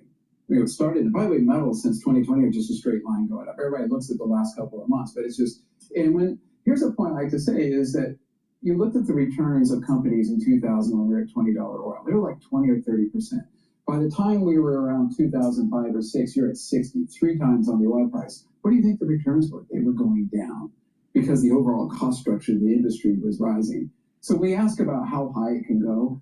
Metals are going up, your cost of capital is going up, the currency's weakening, your labor goes up, all of this begins to happen. You reprice. I don't want to speculate. I like to say, get long, buckle your seatbelt, hang on for the ride, and we're going to reprice this thing. Where it reprices, I got in trouble back in the 2000s with, I'm not going to repeat the numbers again, but I think the key point here, what do you want to own? Own the hard assets, own the halos, own anything that, and I love that term. The term we called it in the 2000s was the revenge of the old economy, because it was coming off the back of the dot-com boom. This time around, I love that term, halo. Heavy asset, low obsolescence. Own those assets and hang on. And I want to own metal, I want to own gold, I want to own oil. And by the way, again, this is a huge disruption. It's just not isolated to oil. What do you make, though, about central banks right now, some of the dwindling reserves and some of their appetite to buy gold? I think what you're going to see is even more demand for gold out of this, because ultimately you're really going to question how is the financial situation in the U.S. I'm going to go talk about what is really different about this time versus any other time in the last 50 years in oil. Anytime the oil price would spike, pre-22, before the U.S. and Europe froze central bank assets on Russia, anytime oil prices would spike, you would have capital rotate into the U.S. The recycling, that was the petrodollars. That would act like QE buffers, called a shock absorber to the rest of the economy. That goes into gold now. So ever since 2022, commodity prices spike, these emerging markets get money. What do they buy? They buy gold. They buy anything but dollar-denominated assets because they don't want to get sanctions imposed on them like what happened to the Russians. And as a result, you don't have that money coming back. One other point you got to keep in mind is now transfer payments are bigger. The U.S. debt is bigger. The interest payments are bigger. So when oil prices go up, headline inflation goes up, that gets much bigger. In fact, we estimate if you go to 120 and stay there, you're going to crowd out $150 billion of private credit because you're going to have to basically issue that in public credit. Jeff, you think the world is more vulnerable now than they were in 1973, but the U.S. right now is a net exporter. Oh, it's a net exporter at the income cash flow level, meaning they produce as much as they consume, roughly. And I think you get an excess of around $80 billion on a $30 trillion economy. But let's say, put it this way, I call it the paradox of energy dominance. Let's go to the wealth level. Let's look at the equity market. Energy, 3% of the market. 3. How big are the things that are short? 53%. So you're long 3, it's short 53 at the wealth level. And what is the multiple on that 3? It's like 12 or 13. What is the multiple on the other one? 36. You're in trouble at the wealth level. You may be safe at the income level, but you're in real trouble at the wealth level. Then you get at the credit level. Now you got that. You're taking your shock absorber because of the sanctions you imposed on Russia's central bank and turned it into a shock amplifier. So again, I agree with you 100%. Energy dominance at the cash flow level, but not at the wealth level and not at the credit level. Jeff, final question. So Aisha, refiners there have clearly got a bit of a cushion. Can you tell us how big that cushion is and how quickly before we start to see headlines across the Bloomberg on shortages? Oh, you already are. Jet fuel in Singapore spiked to over $230 a barrel.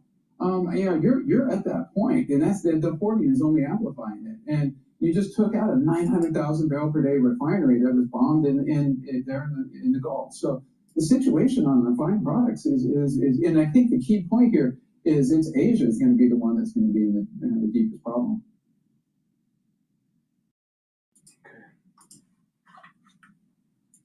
Going to be where the negotiation happens. You could argue that Please go to my store, the-studio-reykjavik.com, and get the heirloom barley. This will help to detoxify your body, bring down inflammation, and soak up free radicals. When you do this regularly, you're slowing down the aging process, you're helping with brain function, helping with your cardiovascular health, and also your immune system.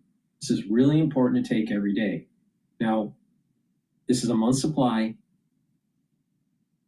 You can mix it with soft foods, filtered water, a smoothie, or even with milk, but take it every day.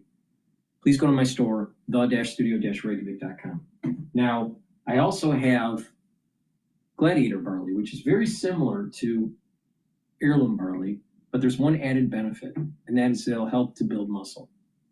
So do some resistance training, take the Gladiator barley. This will help to build the muscle, but it'll also bring down that inflammation. You'll recover quicker, soak up free radicals, and also detoxify your body.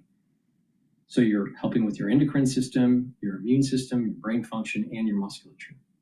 Now you can take it separately, but you can take it also with Myotrol, or you can take the Myotrol separately. But Myotrol helps with the gene expression to maintain and build muscle. This is really important to take if you're 40 years of age or older. Take it every day. This has polyphenols, flavonoids, and lignans to help with the gene expression to build muscles and maintain muscles. Now, Myotrol will also help the health of your mitochondria, so you'll have more energy to maintain that muscle. And if you're an athlete, younger or older, you'll benefit from taking Myotrol. You should take it every day while you're doing your strength training, and you'll gain strength for your sport. Now, the best combo here is to take the Gladiator barley with the Myotrol to help build muscle and maintain muscle. So please go to my store, the-studio-reykjavik.com. You'll also notice that by taking Gladiator barley, you will be recovering from your workout quicker because of bringing down that inflammation. Because when you work out, you're bringing up inflammation in your joints and in your muscles, but also generating more free radicals. So you want to soak up those free radicals with the superoxide dismutase that's in here. So please go to my store, the-studio-reykjavik.com.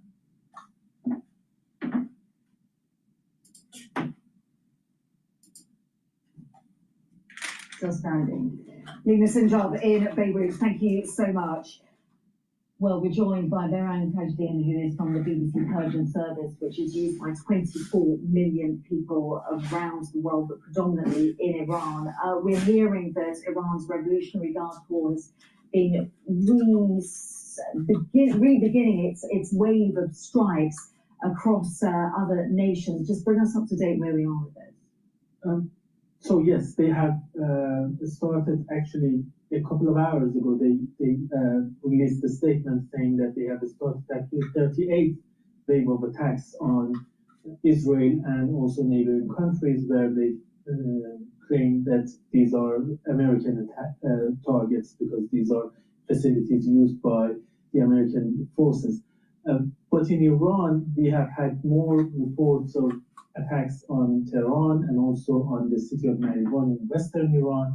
And a hospital has closed in the southern city of Bushehr, the Persian Gulf. Bushehr is the same city that hosts Iran's only nuclear power plant, and also Rosatom, which is the Russian company that is involved in nuclear power generation, has said that it has taken out 150 members of staff from the Bushehr power plant and taken them back to Russia. So that is what is happening in terms of war. And from what we are hearing from people in Iran is that since yesterday, when the chief of Iranian police kind of threatened everyone that if they share any pictures or videos with the likes of BBC Persian or even post them on social media, they will be targeted and prosecuted and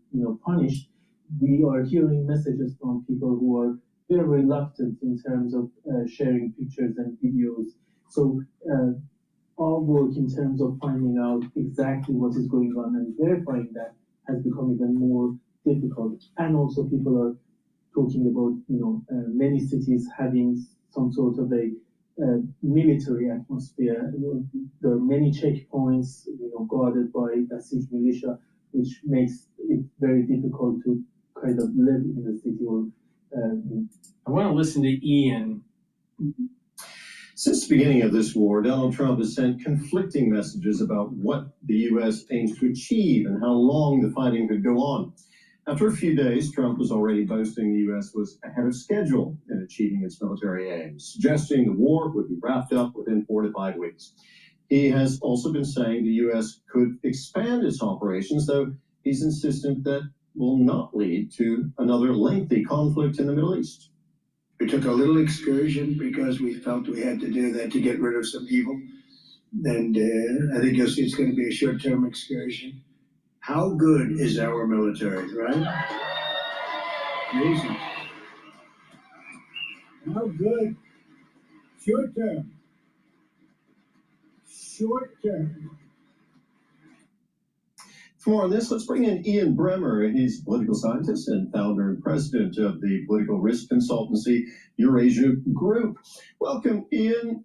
Tell us, how do you interpret the latest mixed messages from U.S. President Donald Trump and his administration?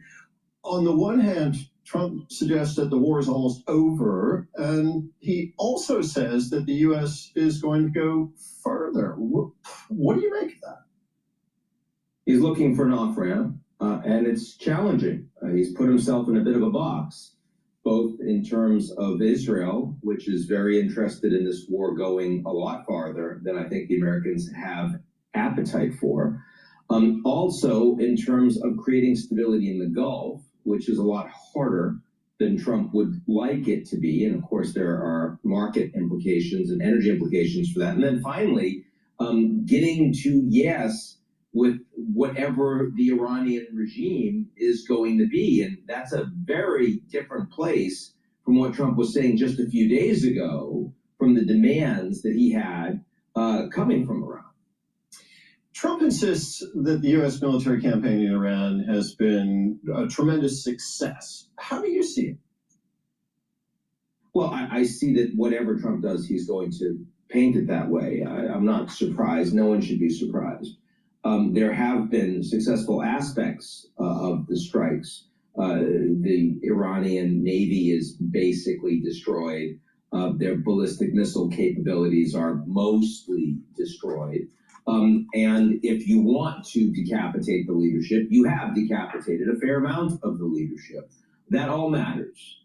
But they still have nuclear capabilities and stockpiles of enriched uranium. They've got a lot of drones, and they have the capacity to make a lot more drones, and they're very cheap.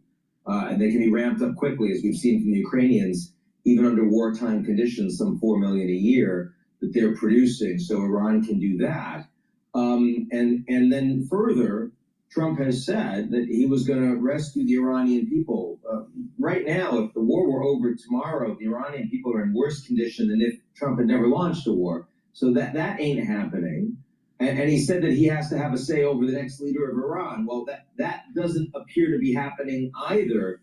So for Trump to say he's winning or to announce that he's won really requires changing his own goals for the war, which he's very capable of doing. But it's not clear that everyone's going to allow him to get away with that.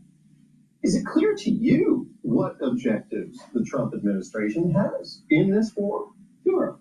Well, originally, sure.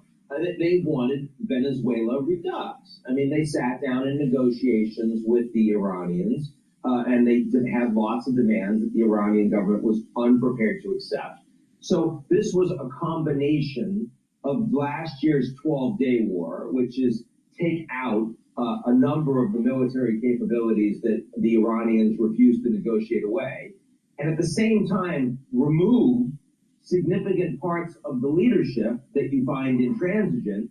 And then once you've done both of those, you're in a better negotiating position with leaders that come in that, of course, are willing to negotiate with you because they've just seen what you're capable of doing. In other words, bigger than Venezuela, but the same basic playbook. And by the way, Trump has been wildly successful with that playbook in Venezuela. There's only one problem, and that's that it turns out that Iran is not Venezuela. From the beginning of this war, people have been looking to figure out what Trump's objectives are and whether there's any consistency there. It does not appear to be a lot of consistency. If we don't know what the real mission is in Iran, how will we know when it's been accomplished, and how will Trump know and Netanyahu know that it's time to end the war? Well, I just told you what.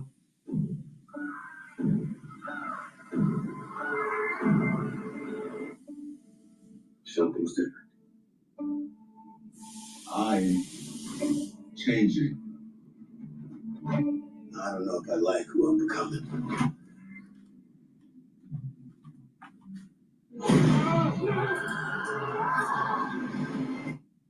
Well, I just told you what the mission was. The problem is that mission has failed, and they don't have a backup plan.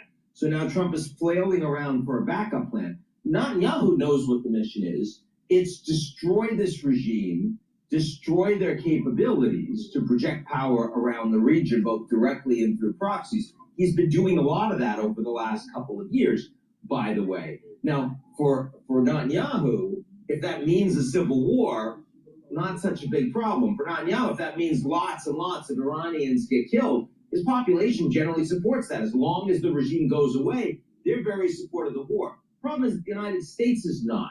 The American population opposes this war, opposes the high oil prices, opposes the 7 American servicemen and women that have already come back dead, and they're having a hard time figuring out why Trump needed to do this. Because the entire war is on Trump, right? I mean, this is not one you get to blame Biden on. You don't get to blame the Israelis. You don't get to blame the Europeans or the Gulf states.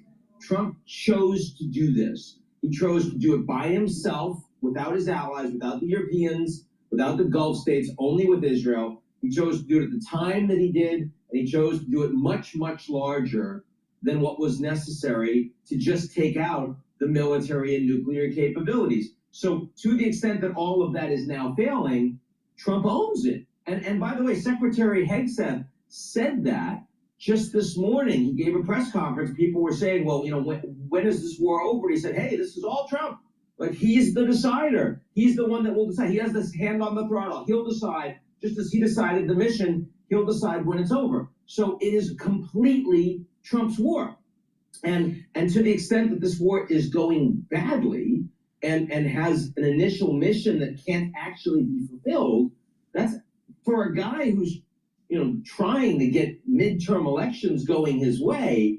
This is really a bad decision, right? This is, I consider this the worst foreign policy decision Trump has made in either of his 2 administrations, and that's quite significant.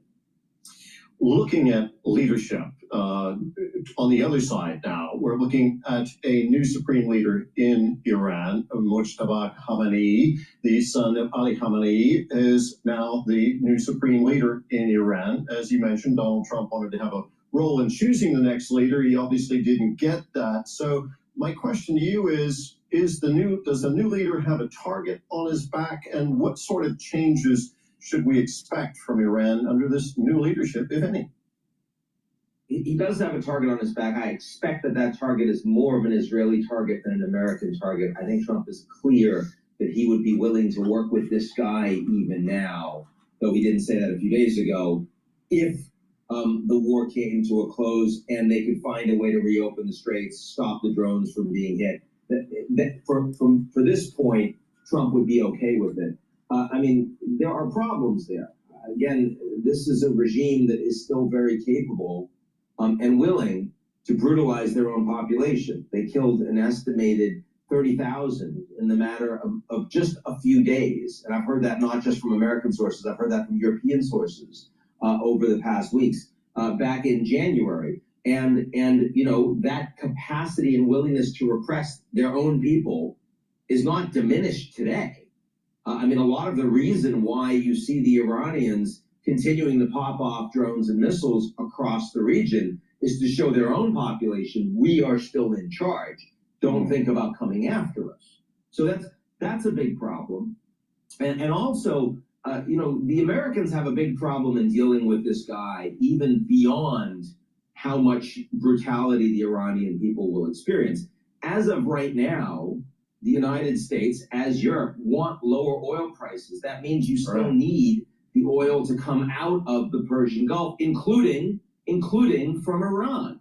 And Trump has thought about taking Karg Island, where all of that oil from Iran is exported. So far, they've chosen not to do it because they worry that it could be a disaster. Lots of casualties, and maybe the Iranians blow it up. The Iranians also have all of this enriched uranium stockpiles. The Americans have thought about sending in commandos to take it out, maybe to remove it from Esfahan. They've chosen so far not to do it because it's extremely dangerous. It's hard to destroy. American troops would be at a lot of risk if they do that. So far, Trump hasn't made that order. But if he ends up with the regime that he hates, with money coming from oil that he can't stop, to pay for a nuclear program that they will be dead set on getting, because the one way you avoid getting decapitated is if you've got nukes, right? We've learned that is a problematic set of facts for this American president. Let's talk about the broader implications of this war, Ian. You've already mentioned oil. Iran has effectively closed the Strait of Hormuz, disrupting oil and gas shipments from the Gulf.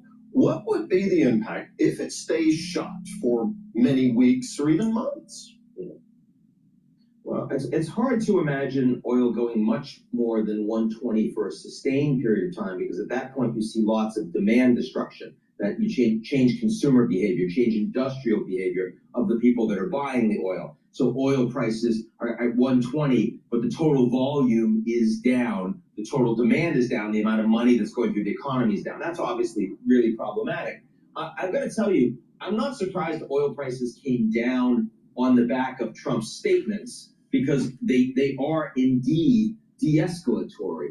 But right now, the Trump plan for getting oil through, which involves providing insurance as well as providing military escort, which is being ramped up, the shippers are not okay with that.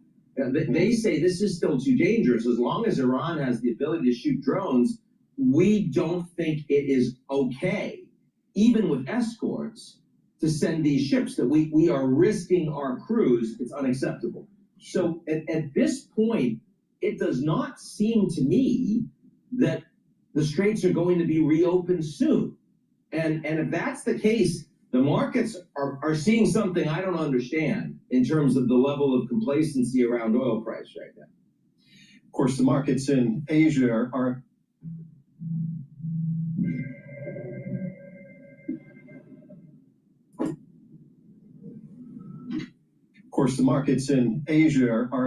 have been hit harder, particularly in South Korea. We're seeing like 8% drops there, but we'll see where that goes from day to day. This conflict, though, it's engulfed the whole region, and the impact is being felt around the world. Looking at this bigger picture, what are some of the more far-reaching implications of this war that maybe aren't getting talked about as much as they should, because you're really good at connecting the dots of things happening in the world. Help us out here understand what it could mean in more far-reaching terms. Well, I mean, the most obvious one is that the Russians are beneficiaries. The oil price is up. The Indians have had their sanctions suspended so they can buy more Russian crude. A lot of the weapons that were going into the Ukrainian fight that the Americans were selling to the Europeans are now going to be needed for Iran and the Gulf, all of which makes life easier for Putin and more challenging for Zelensky in that ongoing fight. Very important to your viewers. Beyond that, the Gulf states are very angry. They're particularly angry at Israel, but they're angry at the Americans too for why it is that they were put in this position, why it is that they're vulnerable. Long term, the potential that the Abraham Accords will be under strain, and that the willingness of some of these governments to maintain stable relations, functional diplomatic relations, economic relations, technology relations with the Israelis, given everything going on, that's a concern. And then, of course, you have the fact that anti-Semitism has already been way up in terms of attacks around the world. Terrorism, radical Islamic terrorism, something we haven't spoken as much about, but the Iranians have been one of the leading exporters. And, you know, with this decapitation strike, that, of course, is something that you would expect a much greater worry, not just in the region, but more broadly. And that's something, I mean, it's hard to imagine that, you know, a country of 93 million people, you take out their leaders and it's fine. And then Trump announces the war is over and the war is actually over. That is hard to imagine. A country that already was teetering on lack of any economic capacity to take care of its people, with a massive water crisis, with electricity crisis, with extremely poor infrastructure. Now that's all getting blown up. You know, what's the possibility that Iran as a country starts to fall apart? And there are massive refugee flows as a consequence of that, humanitarian crises, weapons flows that suddenly are all over the place, to, you know, because people sell whatever it is they have. Those are longer term concerns that I think are going to be clear consequences of this war for, again, well beyond when the fighting in Iran stops. And finally, you've called this conflict a war of choice, suggesting that it wasn't really necessary. What kind of message does that send to the rest of the world? Could it serve as a precedent for other countries looking to eliminate a perceived threat from a rival or conquer new territory? Well, the Russians don't need much of a signal to try to do that. They're just incapable. The Chinese definitely would feel more justified, say, in Taiwan, but I don't think they need more of a justification. They just don't have that military capacity today, and they also don't have the military leadership, plus they're very risk averse. But certainly Venezuela sent that message to lots of folks. The big message is that the most powerful country in the world, the most powerful military in the world, is acting unilaterally. And they're doing so not only without concern for international law, and it wouldn't be the first time that happened, but also without coordination with any of their core allies. And that's something that certainly unnerves the Europeans, the Canadians, the Japanese, the South Koreans, Australians, countries all over the world. This had been the most powerful alliance, NATO and the US-led group of military alliances more broadly. And those alliances, frankly, are facing very significant disruption from this US policy set. Ian, thank you very much for your insights. That was Ian Bremer from the Eurasia Group. All right, we're going to compare it with what Victor has to say. Now, Ian, from my take, was a little bit judgmental, a little bit harsh, a little bit too critical on Trump's policy. But he's a never-Trumper, right? Please go to my store, the-studio-reykjavik.com, and get the Boomer Boost. This has 68 nutrients. It has a very comprehensive compound profile shown on the screen here. This will target multiple systems. This will help with brain function. It'll help with cardiovascular health, rev up your metabolism, slow down the aging process, increase your energy levels. Now, take a scoop of this each day, mix it with soft foods like hummus, yogurt, applesauce. This will also help control your A1C levels. In addition, by doing some calorie restriction in taking this, because you'll have a steady burn of energy throughout the day, you can lose weight if you want to lose weight.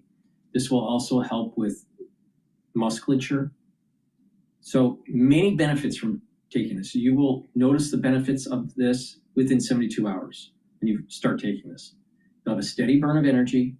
You'll be sleeping better. You'll be getting rid of brain fog. You'll be able to think faster, have better memory. And overall, when you're taking this every day, you'll start noticing that your body is aging slower. You'll have more longevity. And this stacks really well with C60. So please go to my store, the-studio-reykjavik.com, and get the Boomer Boost. All right, let's listen to Victor Davis Hansen.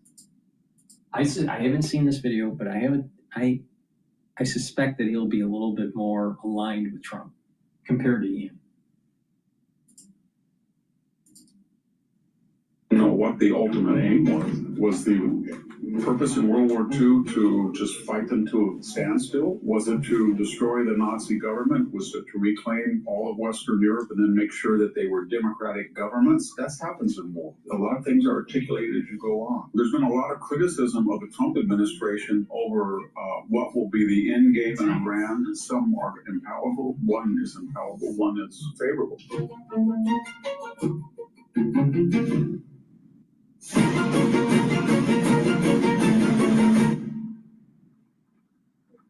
Hello, this is Victor Davis Hansen for the Daily Signal. There's been a lot of criticism of the Trump administration over what will be the end game in Iran, and I'll get that in a second, but they've also said, what is your agenda? And they've criticized Trump, for example, citing that he wants to demilitarize Iran so it doesn't have ballistic missiles or drones and the capability to attack its neighbors, or that it wanted to ensure that it did not have a nuclear weapon, which the Iranians themselves brag that they have the ability to make 11 right now, should they wish, or had we not bombed. There's also an agenda, his critics say, well, he wants to overthrow the government or at least help the protesters. Well, he wants to do all three. They're not mutually incompatible. When we went to World War II, we really didn't know what the ultimate aim was. Joseph Stalin was our nominal ally, and he was shocked when Roosevelt and Churchill kind of on the fly in 1940 at the Casablanca conference said, actually, our aim is unconditional surrender. Nobody thought it was at the time. Was the purpose in World War II to just fight them to a standstill? That's what Russia originally thought. Was it to destroy the Nazi government? Was it to reclaim all of Western Europe and then make sure that they were democratic governments? Is that what we said? Or we didn't say we were going to do that in the Eastern Europe. We thought we were, but there were a lot of aims in World War II, both in the Pacific and the European. That happens in war. A lot of things are articulated as you go on. As far as the outcome, I think there's three possible outcomes, and there is sort of a deadline that is self-imposed. We're only 8 months from the November midterms, and it will be adjudicated on the economy, and Trump is not talking about the economy because he has his hands full with Venezuela and the Iran war. People have talked about Cuba. At some point, very quickly, he's going to have to pivot and start talking about the economy and the good things that he will argue that he has done. And he has to get the tensions lowered so that oil tankers and commerce can go freely out of the Straits of Hormuz and gas prices will go back. Kind of ironic for Democrats that gas prices have rise when they were 30 or 40 cents lower than the average under Joe Biden. So they have risen temporarily due to speculation because, after all, we're the largest oil producer in the world and self-sufficient in oil. It's speculation about what might happen next that's raising oil prices. So there is a pressure on this administration to get the job done. And there's going to be three possible outcomes. I mean, we haven't articulated which it is. Some are impalpable. One is impalpable. One is favorable. The first is that we put so much pressure on the Iranian theocracy that would be defined by destroying its infrastructure, its meetings, its leadership, its military, its weaponry, The Revolutionary Guards are scattered and attrited.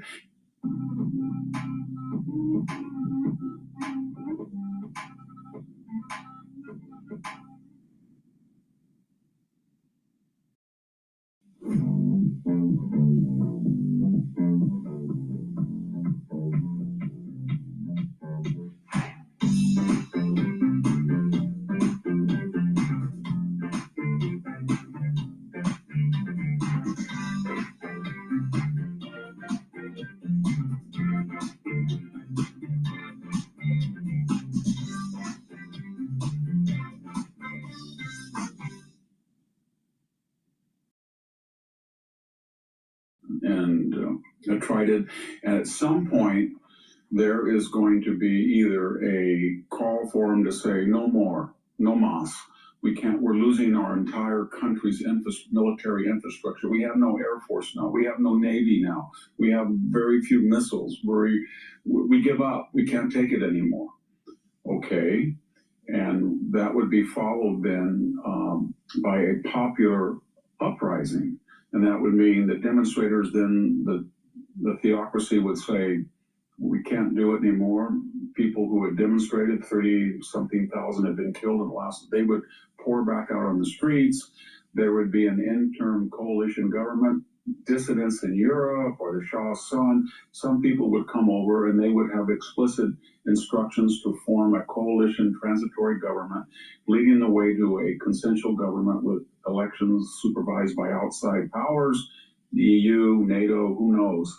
And eventually, within a few months, there would be an elected government with the warning that they will not allow the theocrats to come back and participate, just as Germany didn't allow the Nazis to participate in the government, and they would be under strict instructions that they can't get a bomb and they have to dismantle their missiles if there's any left for a particular period of time while they're inspected.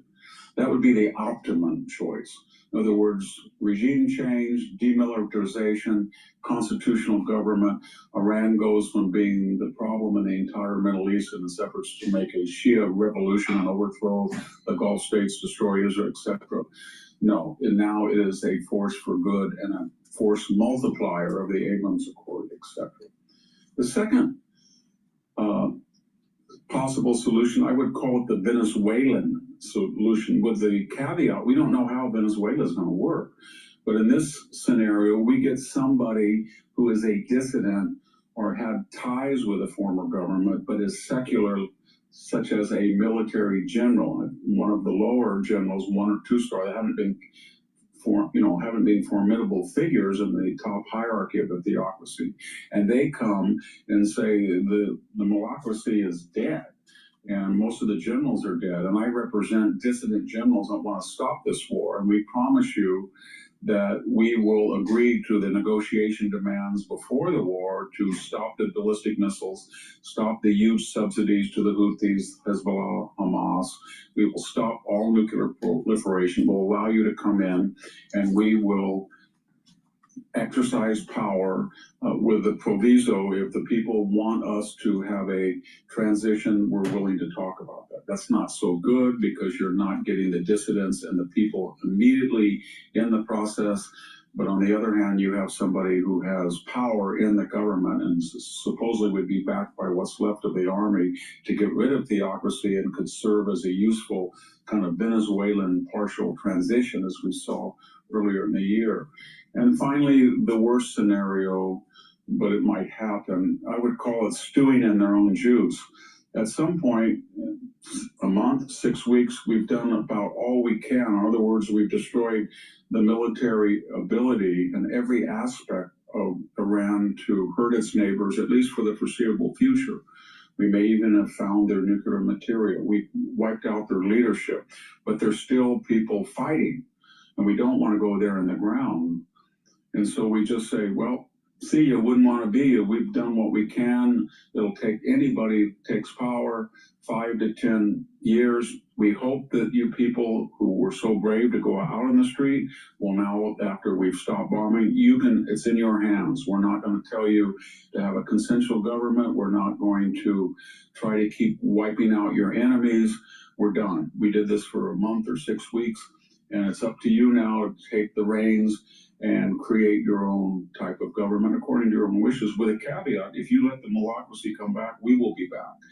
But for now on, we're not going to put ground crew. We're done. And that would be the third.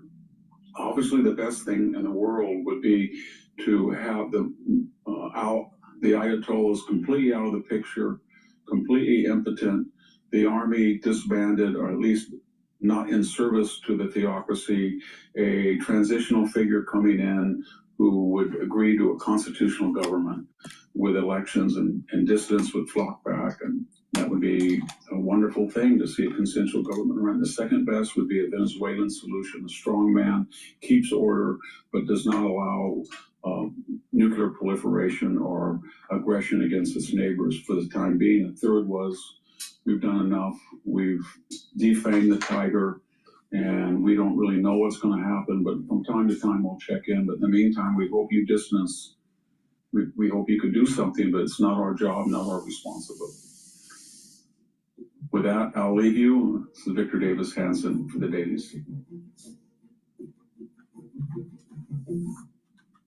Thank you for tuning in to the Daily Signal. Please. I think Victor Hanson's assessment was better than Ian's.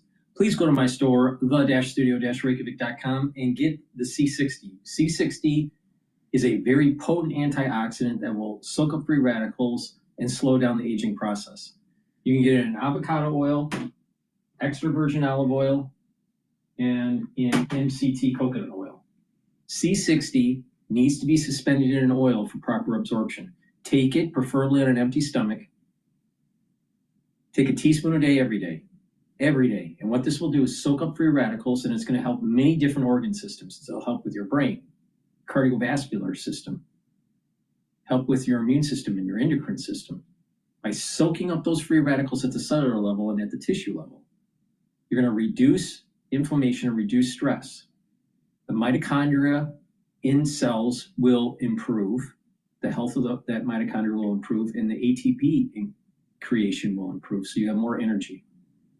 By soaking up free radicals at the vascular level, you're reducing plaque formation.